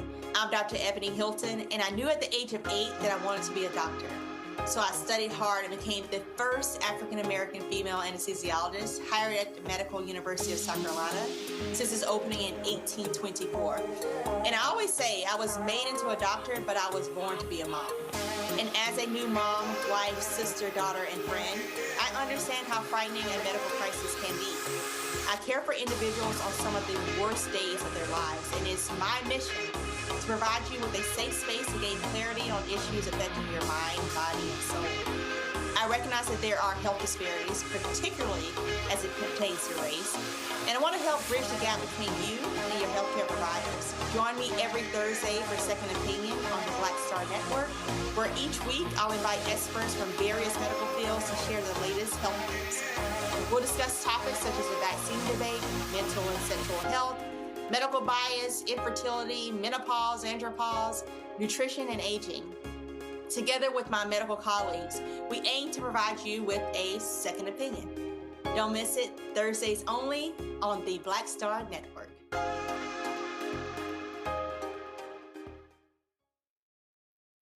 Pull up a chair, take your seat.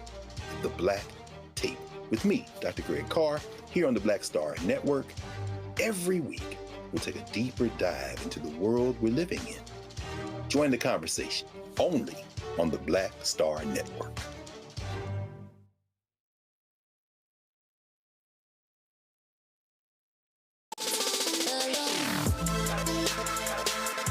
Hey y'all, welcome to The Other Side of Change, only on the Black Star Network and hosted by myself, Rhea Baker, and my good sis, Jamira Burley. We are just two millennial women tackling everything at the intersection of politics, gender, and pop culture. And we don't just settle for commentary. This is about solution-driven dialogue to get us to the world as it could be and not just as it is. Watch us on the Black Star Network, so tune in to The Other Side of Change.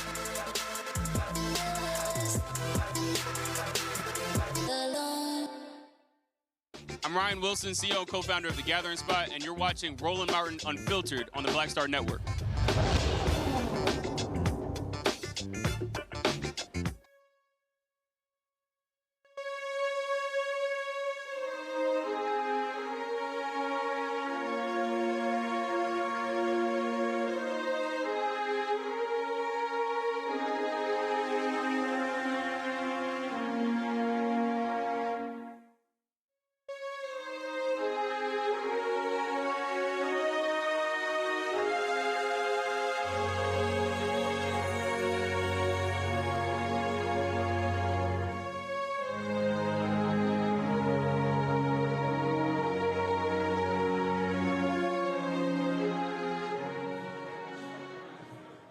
All right, folks, we've been having some internet issues, some connectivity issues in the show.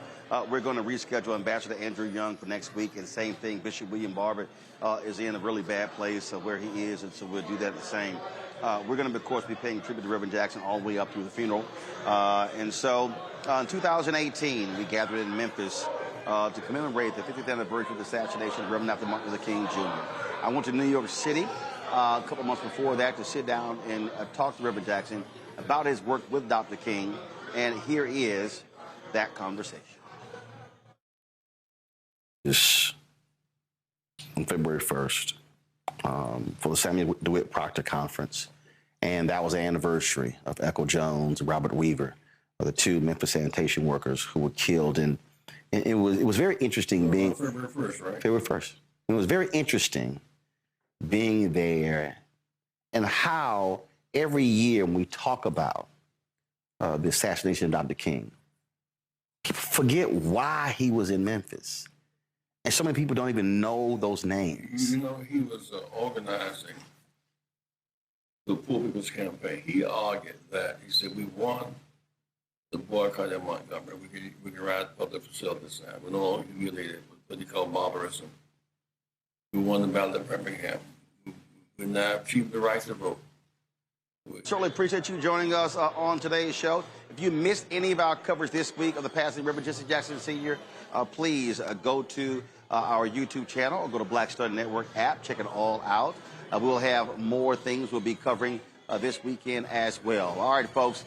Don't forget, support the work that we do. Please join our Bring the Funk fan club. Our goal is to get 20,000 of our fans contributing on average $50 each a year. It comes out the floor at 19 cents a month, 13 cents a day. You support this show. You support the Breakdown with Brittany Noble. You support the Other Side of Change. You support the numerous shows that we have on the network. And so we greatly appreciate it. If you want to use Cash App, use the Stripe QR code. You see it right. 68. At his church with a wise man, Appalachian, with whom we'd never worked. He just talked about them, just put them together.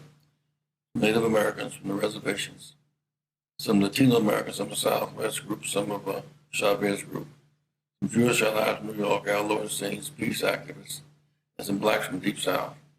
And then we met trying to figure out how to march to Washington, have a job and income. He said, come by bus, by train, but come.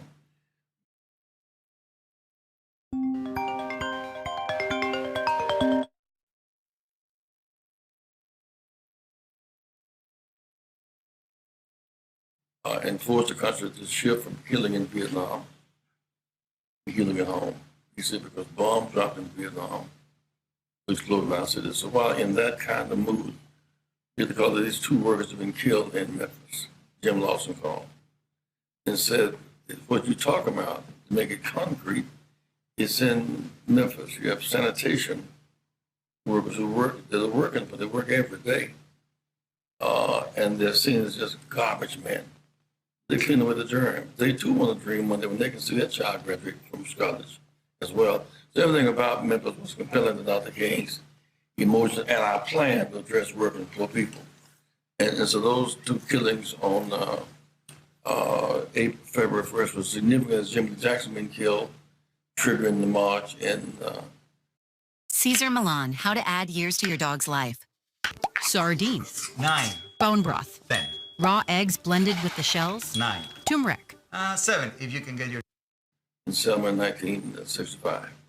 You talked about that meeting in January 68. I mean, the period from April 4th, 67, giving that speech beyond Vietnam in Riverside Church, to him being assassinated 1 year to the day. Just the pain, the difficulty that he was facing. Well, he got pain from Black Americans. The month before he was killed, about 55% of the negative among African Americans. The civil rights leaders taking positions against him. I mean, the church had closed the pulpits to him during that season. I mean, Klansmen and Miles, I'm with you, Mike, but I'm not with this guy called him Mike. The newspaper editorials, they say he's a good guy. He convinced blacks, not too whites, when they've been bombing him. He says, I was speaking, I will be heard. He felt the pain of rejection. So 55% of blacks said no to Dr. King. 70% of whites said no to him. After he was killed, everybody loved him. They rejected the marcher in verse of March. That's why I was so bitter for a while, because I knew what the talk was in front of his face, sitting behind his back. He's off course. He's off course. He's killed. He's our kind of guy. And that's why I said we love martyrs. We can quote their poetry, but not marchers who demand of us to act and to make something happen. And so I remember he was going into the small towns. He would come to a place like Chicago, churches half full. So I developed the idea of, if I can get 50 markets, 20 churches in each market, 1,000 churches. If they convene their churches for a Dr. King rally, with the pressures, but not the churches full, we had to figure out ways to market in different kinds of ways. But Roland, I think maybe the most graphic way is the weekend before we went to Memphis. I had to be around March 30th, I suppose. He called on Friday night about 9. He said, I want you guys to meet me tomorrow morning. I didn't want to go. We had a breadbasket meeting the next day. It was up and moving. He had been there 2 weeks before.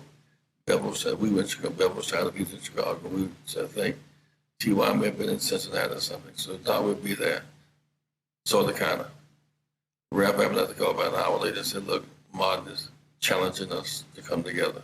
And Rap always played that kind of heavy role, but he was kind of, he did the rock. He was the rock. So we said we'd be there. So Bevel and I, we got on O'Hare Airport. Doc, we just missed our plane.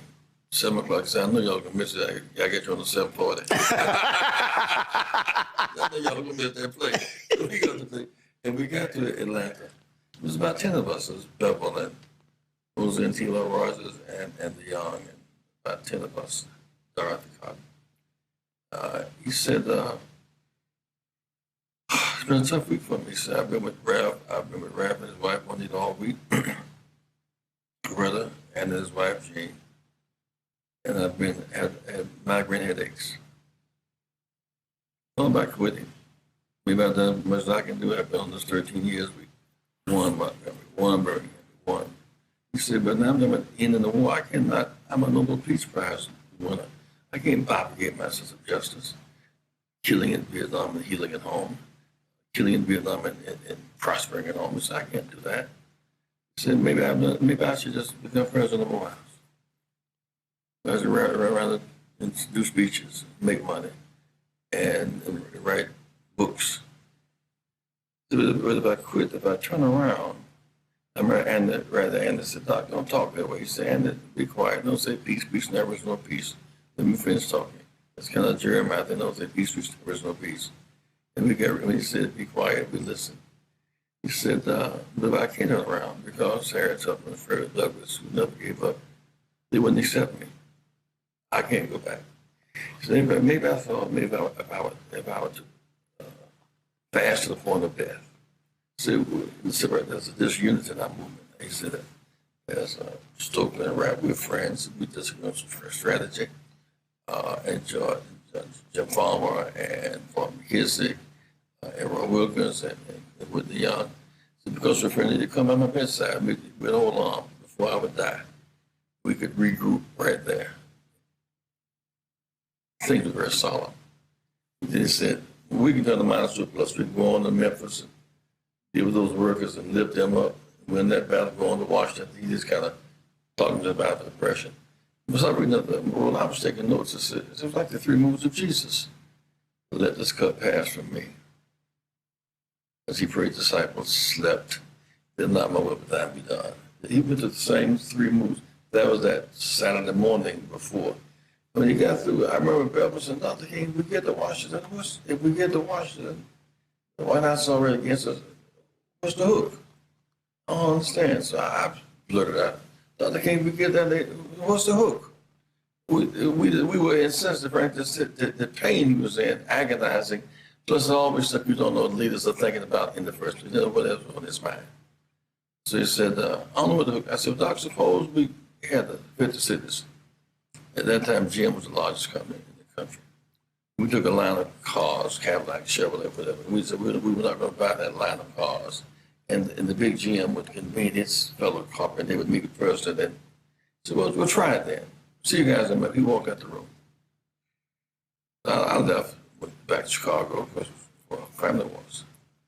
This Bevel and I did together. And he came to Atlanta, I think, that Tuesday. He got to Atlanta South. I'd been here a little earlier. The plane I was on, they had entered the plane. There were threats because Martin Luther King was on the plane. So I got off and nothing happened. And he came on in, then he saw the four of us, Jose Rapp and Dr. King on the balcony. He was just coming in from the airport at that time. And that was March 3rd. April. I'm sorry, April 3rd. It was April 3rd. I think that was April. Right, it was the day before. Y'all on the balcony. I think that April 2nd, I think. Okay.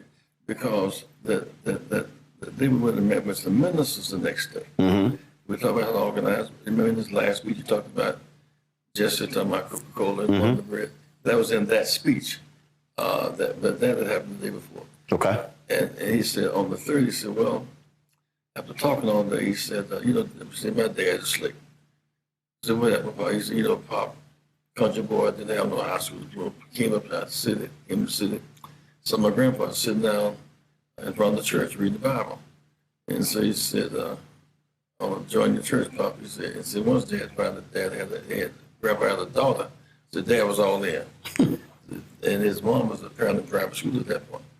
He said, so Dad messed around and he and my mama got married. And Dad revived his education, commitment to education. He said, and he kind of walked through his family tree. And his brother was born, his sister was born, and all that. Then he said,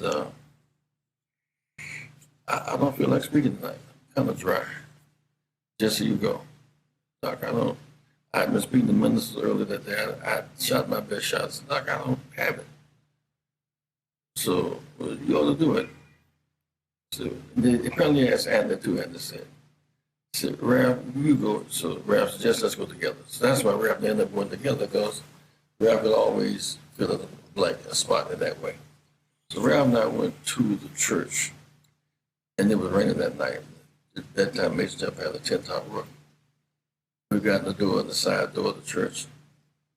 People cheered. The church about half full. And they cheered. Ralph said, Jesse, you understand, they're not cheering for us. They think Martin behind us. They ain't think about it. So we went down the side of the church to the back of Mason Temple, back where Bishop Mason is entombed. We went to the telephone, down the telephone, said, Martin, you come, just let them see you. You don't have to do a lot of talking. So Al Harrison and Jesse and I both will talk. So Dr. King, we went back and told Dr. King was on the way. They cheered again. Ben Dukes was there, and Bishop Patterson was there. I remember that very distinctly. Dr. King walked in, they cheered. And so Ralph gave a rather long introduction. Trying to let him buy time. There's a picture of me trying to debrief Dr. into what I thought was happening. And what I thought was, he was already in his own zone. I'm just talking. She got me and said, the end of the time I could live, it should be now. He talked about when Aristotle lived, and Aristotle he started walking through Greek history and world history. But this is the time to be alive. And then at some point he shifted and said, but I'm not fearing any man. Now, in retrospect, there may have been in his mind threats on his life, which he would internally, we would never know he was facing the threat of and or fear of death, because he always told us there's no defense against ambush and sabotage, so don't be afraid of death. He convinced us we could go to jail without fear, die without fear. We kind of that. He didn't share that. He said, but you ministers, you guys, we can just share the pain. If the government workers heard that these big companies feel the pain, we went. Redistribute the pain. He said, "You're in the mountaintop. I've seen the promised land, and I may not get there, but we will get there, boy." He said, anyway, Roland, that men were crying, ministers were crying. It was like it was real, so authentic, so real, so genuine. And it could happen. It was going to happen. It was not going to happen, but it could happen. And so when he got through, we turned to me and we embraced. The next day, we stayed most of the day. I think the commandos came out for a while and we talked about some of their issues. I had been branched down there in the group, Wayne Bennett group in Chicago, preparing to sing at the rally that night. Right. He's upstairs on the balcony, and you're downstairs by the car with Ben Branch. I was downstairs, coming across the courtyard. Ben was in the car. The guy was coming this way. We just left the carousel. And Dr. Jesse, we go into Billy's house. I set the dinner up at Billy's house and his wife. He said, and you don't even have on a tie. I said, Doc, prerequisite for eating is not a tie, it's an appetite. He said, you're crazy. We laughed about it. I said, but you're the one that's late. He was an hour late.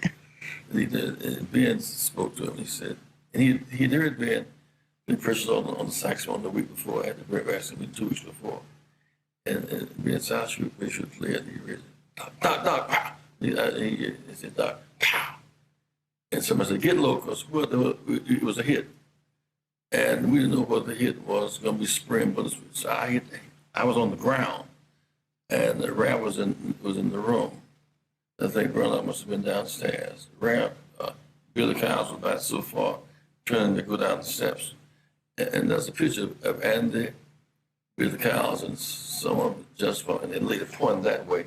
And that pointing is that the bullet didn't come from that way, because it came from that way. So the police had their guns drawn. Go the way the bullet came from. The bullet came from that way. That's that picture. Mr. Withers, the photographer, he was there. Ernest Withers. And he scooped up a couple of jars of blood. Tried to give me one and Ralph one. I couldn't touch the blood. I remember Ralph coming back. My son, my brother been shot. I'm his dearest friend. Ralph, Martin, hold on. We need you to hold on. Martin, hold on. But I was gone at that point, you know. So I just got up and dragged myself off, and I was standing next door, the room next door. I called Mrs. King. She was in the bed. She said, "Jess, how you doing?" I said, "I'm doing this fine." I said, "Mrs. King, couldn't quite get my mouth together." I said, "I'm reading." I said, "Doc been shot, I think, in the shoulder." I knew better. I couldn't say what I had just seen. I want to check up in that way. I said, "But you should just go and see him if you can." She said, "I'll be there momentarily." She got up out the bed. And apparently, for 7, 8 minutes, someone called, the press, and said he was dead. Man, bedlam broke out. I mean, the fires around the country. But what excited me the most was, I think it was Reverend Joe Lyons said, "We can't let one bullet kill a movement." We with all the trauma of his death. I remember being in the room with Harry Belafonte and Sidney Fonte and Robert Kennedy, talking about what Dr. King meant to us. And doggone, we were in Washington, Robert Kennedy got killed. Boom, boom, back to back. But go back. You call Coretta Scott King, and before that, he's laying there. Y'all surrounding him, and we received the photos of Ralph Abernathy kneeling next to him. Where are all of you mentally in that moment? Because, I mean, this is your leader. This is, I mean, you were just joking. You were talking about going to dinner. Brains frozen. I mean, what do you do except somebody, I think Billy Collins got a sheet to cover his face. I think that somebody called the ambulance, 911, like, we're frozen.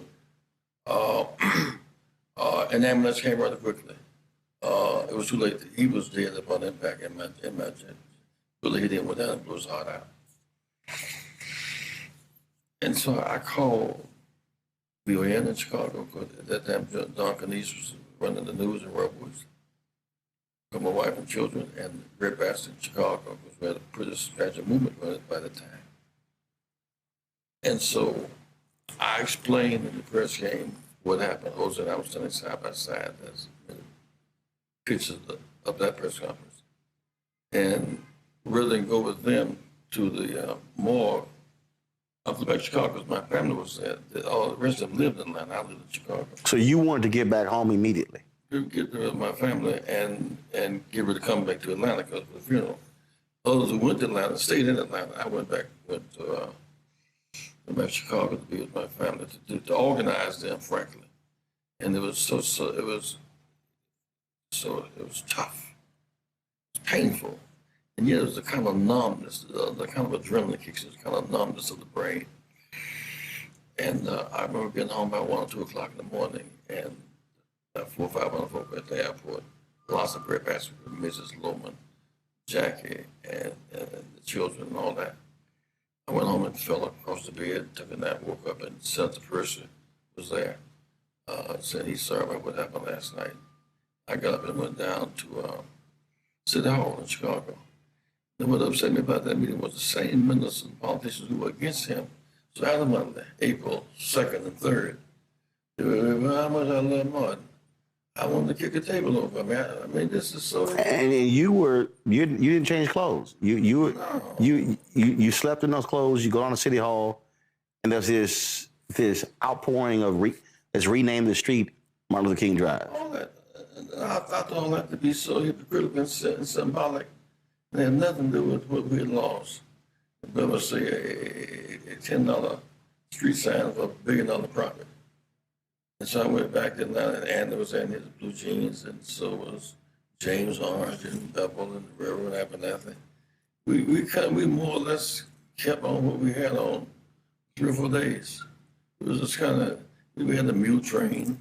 It was not a place for exactly suits and ties and 3-piece suits. If it's that kind of scene, you know. And I thought Abernathy was particularly good. He was doing the straight ministerial processing And I thought was traumatized by it in a big way. Double, I think I had a very clear head. I think I had a clear head. I don't know where I was really. And there was lots of pain. Jim Lawson said that, first of all, he would have been on the balcony with and would have gone to dinner with y'all, but he said he promised his wife he would always do dinner with his family. He said that's why he wasn't there.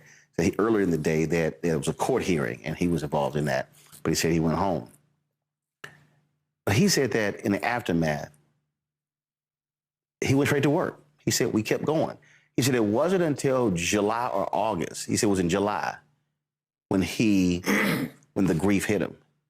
He said literally between April 4th, and May and June, he said, we had work to do. That's why I kept trying to say when I said adrenaline, because if you're playing ball in the big game and your key guy gets hurt, you can't cancel the game. You can't forfeit the game. You got to suck it up. And in the name of the hurt player play, the name of the deal, you can't give the killers the satisfaction. They stopped the movement. They were not successful in stopping us from marching. They were not successful in stopping us from the resurrection. They were not successful in stopping our drive to end the war and to end poverty. We kept moving, and we already had plans. Reverend Walter Fauntleroy was our key guy in Washington for the tent city, the resurrection between Lincoln Memorial and Washington Monument. And it seemed like it rained every day. And I remember one morning, Reverend Abernathy said, Jesse, I want you to be mayor of Resurrection City. That may convene to give everyone give instructions. The press was riding his back because he was saying a lot in Pitts Motel. As if Pitts was Four Seasons or something. It's a regular kind of neighborhood, black motel. And the press was just peeking at him. Because he didn't look, he was not modern, he was rap. And did one hell of a job, in my judgment, doing this season of work. And one morning, 2 people died of meningitis.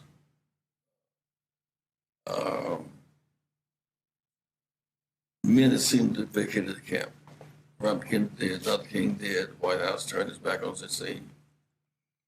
I was looking at women's face and children for the most part. I didn't have nothing to give them, no bus fare, no food. I said, I read the book by Howard Thurman, Jesus and the Disinherited. He said, when you reduce your irreducible essence, when you stand naked against the world, you're still somebody. You still matter. So I said, I am somebody. They began to respond. I may be poor, maybe unwell, but I may be unskilled. That's where that came from, that moment. That's where that rally cry started right there at that time. We stayed there for a while longer, but we kept on marching. It hit me much later that year. I found myself refraining from going to Memphis for a long time. And I don't like to go to Memphis now. Matter of fact, I go because Memphis has a new meaning to me now. See, the king, to me, Atlanta was Bethlehem. It had nothing to do with Bethlehem where he was born. And Mason Temple really was Gethsemane, mountaintop. And the balcony was Calvary. In a certain way, I can understand about it going back to Atlanta, but he went to heaven from Memphis. It happens to be the place where the poor blacks of the Delta of Mississippi and Arkansas and poor whites of Appalachia meet at that Mississippi River. That's where he died. That's where he left us. And there's still a story to be told about when blacks from the Delta of Arkansas and Mississippi and who picked cotton and coal miners who dig coal for find common ground, there will be a New Jerusalem, so to speak. There's not to be said about Memphis as not as a place where he was killed, but as a resurrection site, because the resurrection does not take place far from the crucifixion. Memphis has lots of challenge, and there's a new kind of South now. You couldn't have had the Memphis Grizzlies behind the cotton curtain if we not been successful. Atlanta Falcons, Dallas Cowboys, you couldn't have had Toyota, Mississippi if we not been successful. We pulled down the cotton curtain, built a whole new world, a whole new South, which laid groundwork for many new things in America. So his blood fertilized the soil and created a whole new dynamic in American politics. They expect 30 to 50,000 people to come to Memphis to commemorate his assassination. But what do you want? And in fact, they expect several former presidents to be there. I asked Trump at the White House when he met with the TV anchors, does he plan on attending? He said he thought so. If Trump is there, what do you want him to leave Memphis with? And what do you want the people to leave with? It's one thing to come there to commemorate, to remember his assassination. It's different to leave. I don't think Trump has been to the statue on the mall.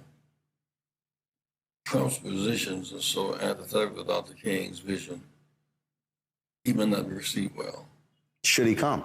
Well, it's his choice to make. I don't think he'll not be cheered. It's not like he'll be cheered. My concern is not that people come for the service, for the celebration, commemoration. The 4 million blacks in the South are not registered, man. If we can register 2 million new blacks in the South, we change the South and change the country. In spite of all of the negative stuff that comes from the Trump season, we won New Jersey. Ain't got a black lieutenant governor. Virginia, one guy says he would Robert Lee and the Confederates, and the flag and the statue. The opposition, we won that, and 1 of every 5 votes was African American. We winning. Go ahead. We're going to Alabama. And Roy Moore and Trump shoot their best shot. We win 1 of every 3 blacks, African American. So that some of that energy must be turned into every high school senior, man, should come across the stage with a diploma in one hand and vote a card in the other. In fact, there's a placard there. There's a placard. One of my concerns, right down to the black belt. That's a case in point. All the high schools got black principals. You can convene those high school seniors as you would for prom or for graduation and register. And there's no George Wallace to stop you. There's no Bull Connor to stop it. Like, do it. You know, there's 250,000 blacks in Alabama unregistered, 600,000 in Georgia unregistered. This is the time for us to show our love for the Dr. King and the cause by fulfilling the dream with a full registration crusade drive. That's why when I talk about the National Civil Rights Museum, I was there for the 40th, and when I visited, I saw this, and it has been just locked in my brain for the last 10 years. And the sign said, it was a young girl, and she said, "All I want for my 18th birthday is a voter registration card." I mean, out of everything in that museum, that's the one thing that is locked into my head. Well, one thing we do in Chicago now, there's an election March 20th. The roads closed February 20th. We've gotten Illinois automatic voter registration. New York, Pennsylvania, and Michigan only have 1 day to vote. It's on Tuesday. Chicago, you have a month to vote. But there are 10,000 students in Chicago proper alone. We want to have all 10,000 high school students registered by February 20th. Then that's the suburban rank. There's the rest of the state. This to energize and unleash these youth the power of applied civics. All those in city colleges, concerned that they can't afford the additional books, vote for them. All those in college who want tuition lower, since student loans are greater than credit card debt. I mean, this is the time to fight, not just to commemorate, to look forward, not just to look backwards. And so I know there'll be huge crowds. There'll be those who are in the crowd marching who will not be registered. That's sickening. I gave a speech at Georgia State yesterday, and I've said this in numerous speeches, that what troubles me is that every year, around Dr. King's birthday, around April 4th, people talk about Reverend Dr. Martin Luther King. And I always say, first of all, he accepted the Nobel Peace Prize for the movement. And so it was Fannie Lou Hamer, Constance Baker Motley, Ella Baker. It was all of the folks who were working to make it happen. I said, the trouble that I have is he has become what I call America's civil rights mascot. pull them out. Oh, Dr. King. And makes people smile. They play some speeches. They say, oh, how great he is. As opposed to what you said earlier. What did he stand for, fight for, and die for? Because use that dollar, economic leverage, so we have Wall Street Project. Use that vote to affect the makeup of races. You put on 4 million votes across the South will go from red to blue. Because what we proved in Georgia, except it was nullified this time around, the votes were nullified, in Alabama and Virginia, the southern states, and we voted coalition with progressive whites, women, and workers. We're the new majority. You know, we got the right to vote in 1965. First 185 years to protect the right to vote. White women couldn't serve on juries, and at least that dimension. 18-year-olds couldn't vote. Those serving in Vietnam couldn't vote on college campus, couldn't vote bilingually. That's 3 million Korean Americans, for example. That post-Selma generation, that's what drove my campaigns in 84 and 80. That's what drove President Barack to the White House. The post-Selma voters and fighters. And so those who benefit from that struggle have no right to expect much and give little. I mean, and there are no more dogs barking and horses kicking and axes sound being swung by governments to stop us. And that requires really doing it. And to me, that's my way of saying thank you to Dr. King for his life and for his service. Why did you stay on the path? He sent you to Chicago for breadbasket. Others went in different areas. Why did you say, no, I'm gonna stay right here? I could do other stuff. I'm gonna stay. I was talking to somebody earlier. They said, had Reverend gone to corporate America, he could have sold anything. Had he done any other area, oh, he could have easily been highly successful. Why'd you stay? Well, because the struggle for economic justice is my ministry. It is my life. My assignment was to look at those stores in the community where we could not be checkout clerks.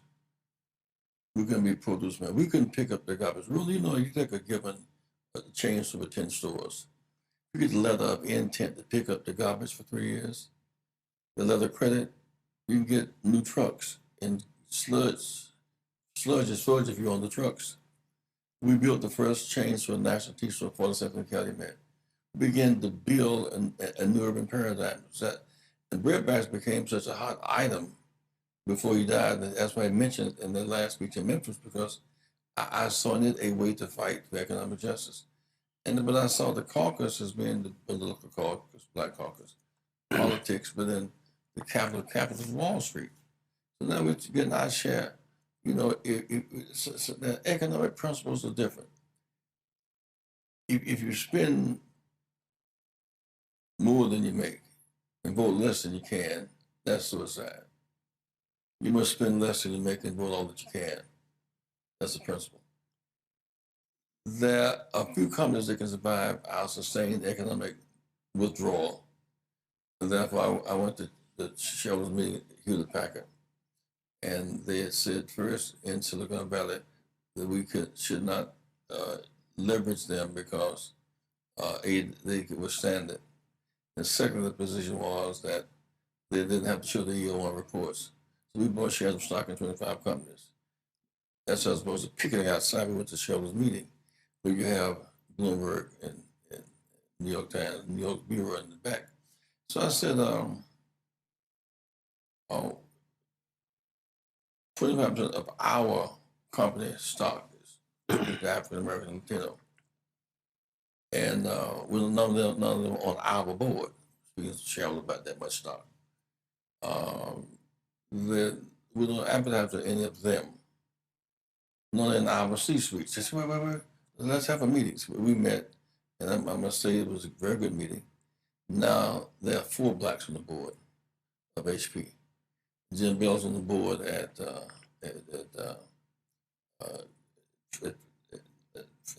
Twitter, Google. And on the board of Facebook now is Ken Chenault. On the board of Twitter is Deborah Lee. The chair who succeeded Bill Gates at Microsoft. John Thompson. John Thompson, Floridian, by the way. But by going to those meetings and leveraging our consumer strength and our capacity and gender coalition and imagery, that happened. So I find this to be fascinating ministry. I can see the evidence of our work. I see people working and being trained. We're trying to get 1,000 churches, take an empty Sunday school room and put 20 laptops and teach our children apps and codes and financial literacy and stock market game. There may be 1 million jobs right now for coders right now. And we cannot wait for Trump to train our children to do it. We can do it ourselves, and we must, and we can, and we will.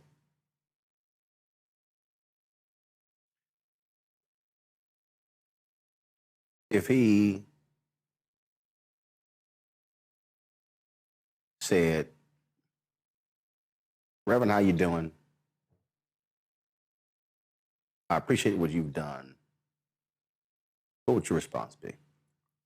Dr. King or Trump? Dr. King. Trump not going to say that.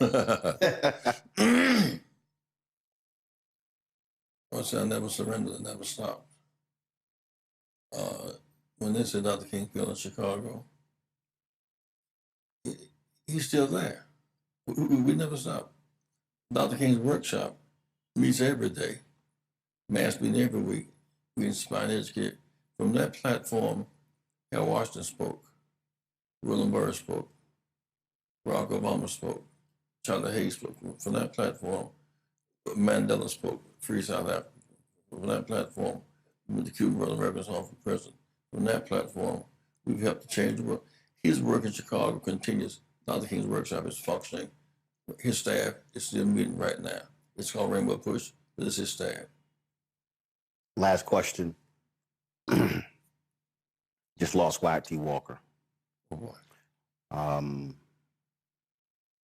As I said, Clarence Jones out of the hospital. You look at Reverend Joseph Lowry. You look at these warriors getting up in age. But are you optimistic when you look at these young warriors? I am.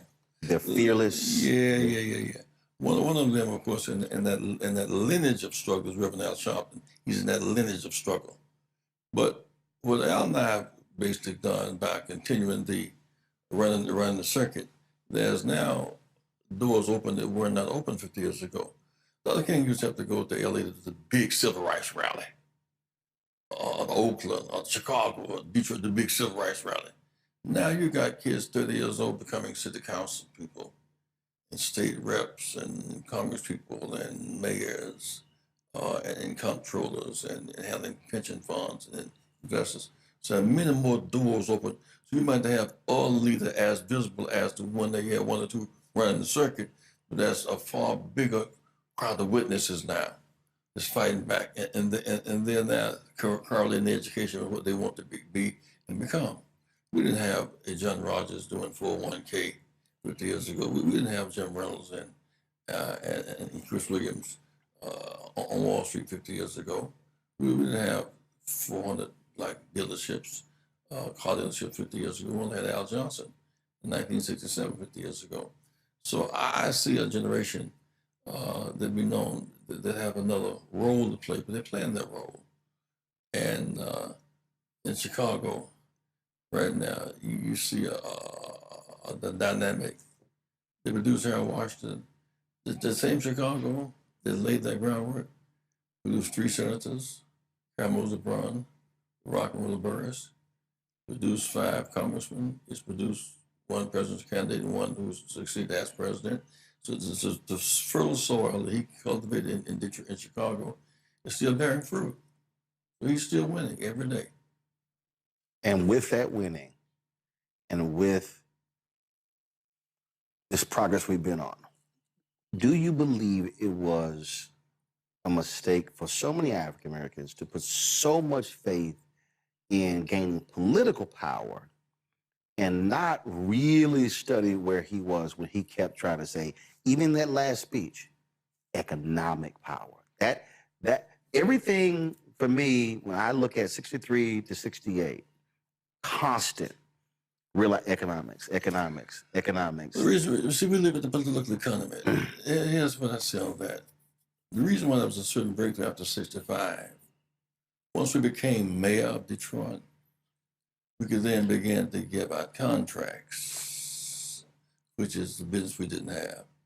Once Harold became mayor, he began to redistribute pension funds and create the whole class of and Harold Washington and Kumian set the pace. Our mayor should in fact use that base. Jobs we never had before, economics. Contracts we never had before, economics.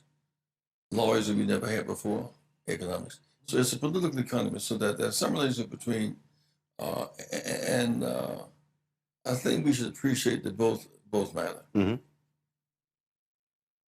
Both matter, and we have to have both, and it's not either or. It's and. It's both and, because I'm rather convinced, even there you cannot have a small, you must see the nation through a door, not through a keyhole. You can have a small circle. What's cutting off urban money? When the big banks in Washington, in New York, redline where they invest, the insurance companies redline where they insure, we can't grow. Then you develop what I call the invisible hand of racism.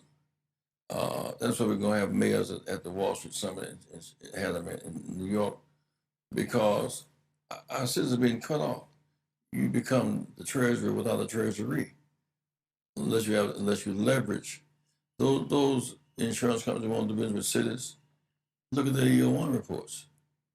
Those banks that want to do money with cities, look at the EO1 reports, and look at their primary and secondary procurement list. Part of what we're doing right now, mayors can do. You should not do business with City Hall unless you see the EO1 report, where they land, what their records are. Any mayor really can do that, they just will. All right, folks, that is it for us. We certainly appreciate you joining us on today's show. If you missed any of our coverage this week of the passing Reverend Jesse Jackson Sr., please go to our YouTube channel or go to Black Star Network app. Check it all out. We will have more things we'll be covering this weekend as well. All right, folks. Don't forget, support the work that we do. Please join our Bring the Funk fan club. Our goal is to get 20,000 of our fans contributing on average $50 each a year. That comes out to $4.19 a month, 13 cents a day. You support this show. You support The Breakdown with Brittany Noble. You support The Other Side of Change. You support the numerous shows that we have on the network. And so we greatly appreciate it. If you want to use Cash App, use the Stripe QR code. You see it right here on the screen. It's also for credit cards. Checks and money order. Make it payable to P.O. Box 57196, Washington, D.C. 2003 7-0196.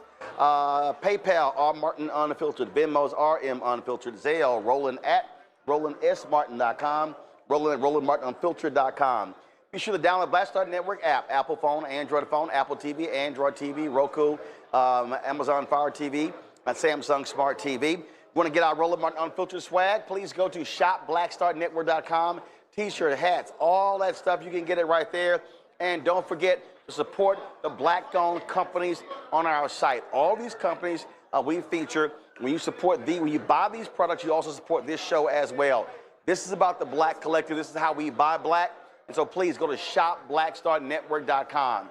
Don't forget, download the app Fanbase and support that as well. And as I said, tomorrow, 61st commemoration of the assassination of Malcolm X. There's going to be a ceremony taking place at the former Audubon Ballroom. This is the Eventbrite. Check that out. And again, if you want to support the Shabazz family, the family of Malcolm X, the work that they're doing, their partnership with Actively Black. This is the X shirt I'm wearing here. So go get the products as well. And that's how you can support them. Folks, we always end the show with all of our donors, the 37,179 people who contributed to this show since we launched. And so, if you want to get your name on this list, all you got to do is give. All right, folks, that's it. Right here. Roland Martin Unfiltered, the Black Star Network. I'll see you on Monday. Holla!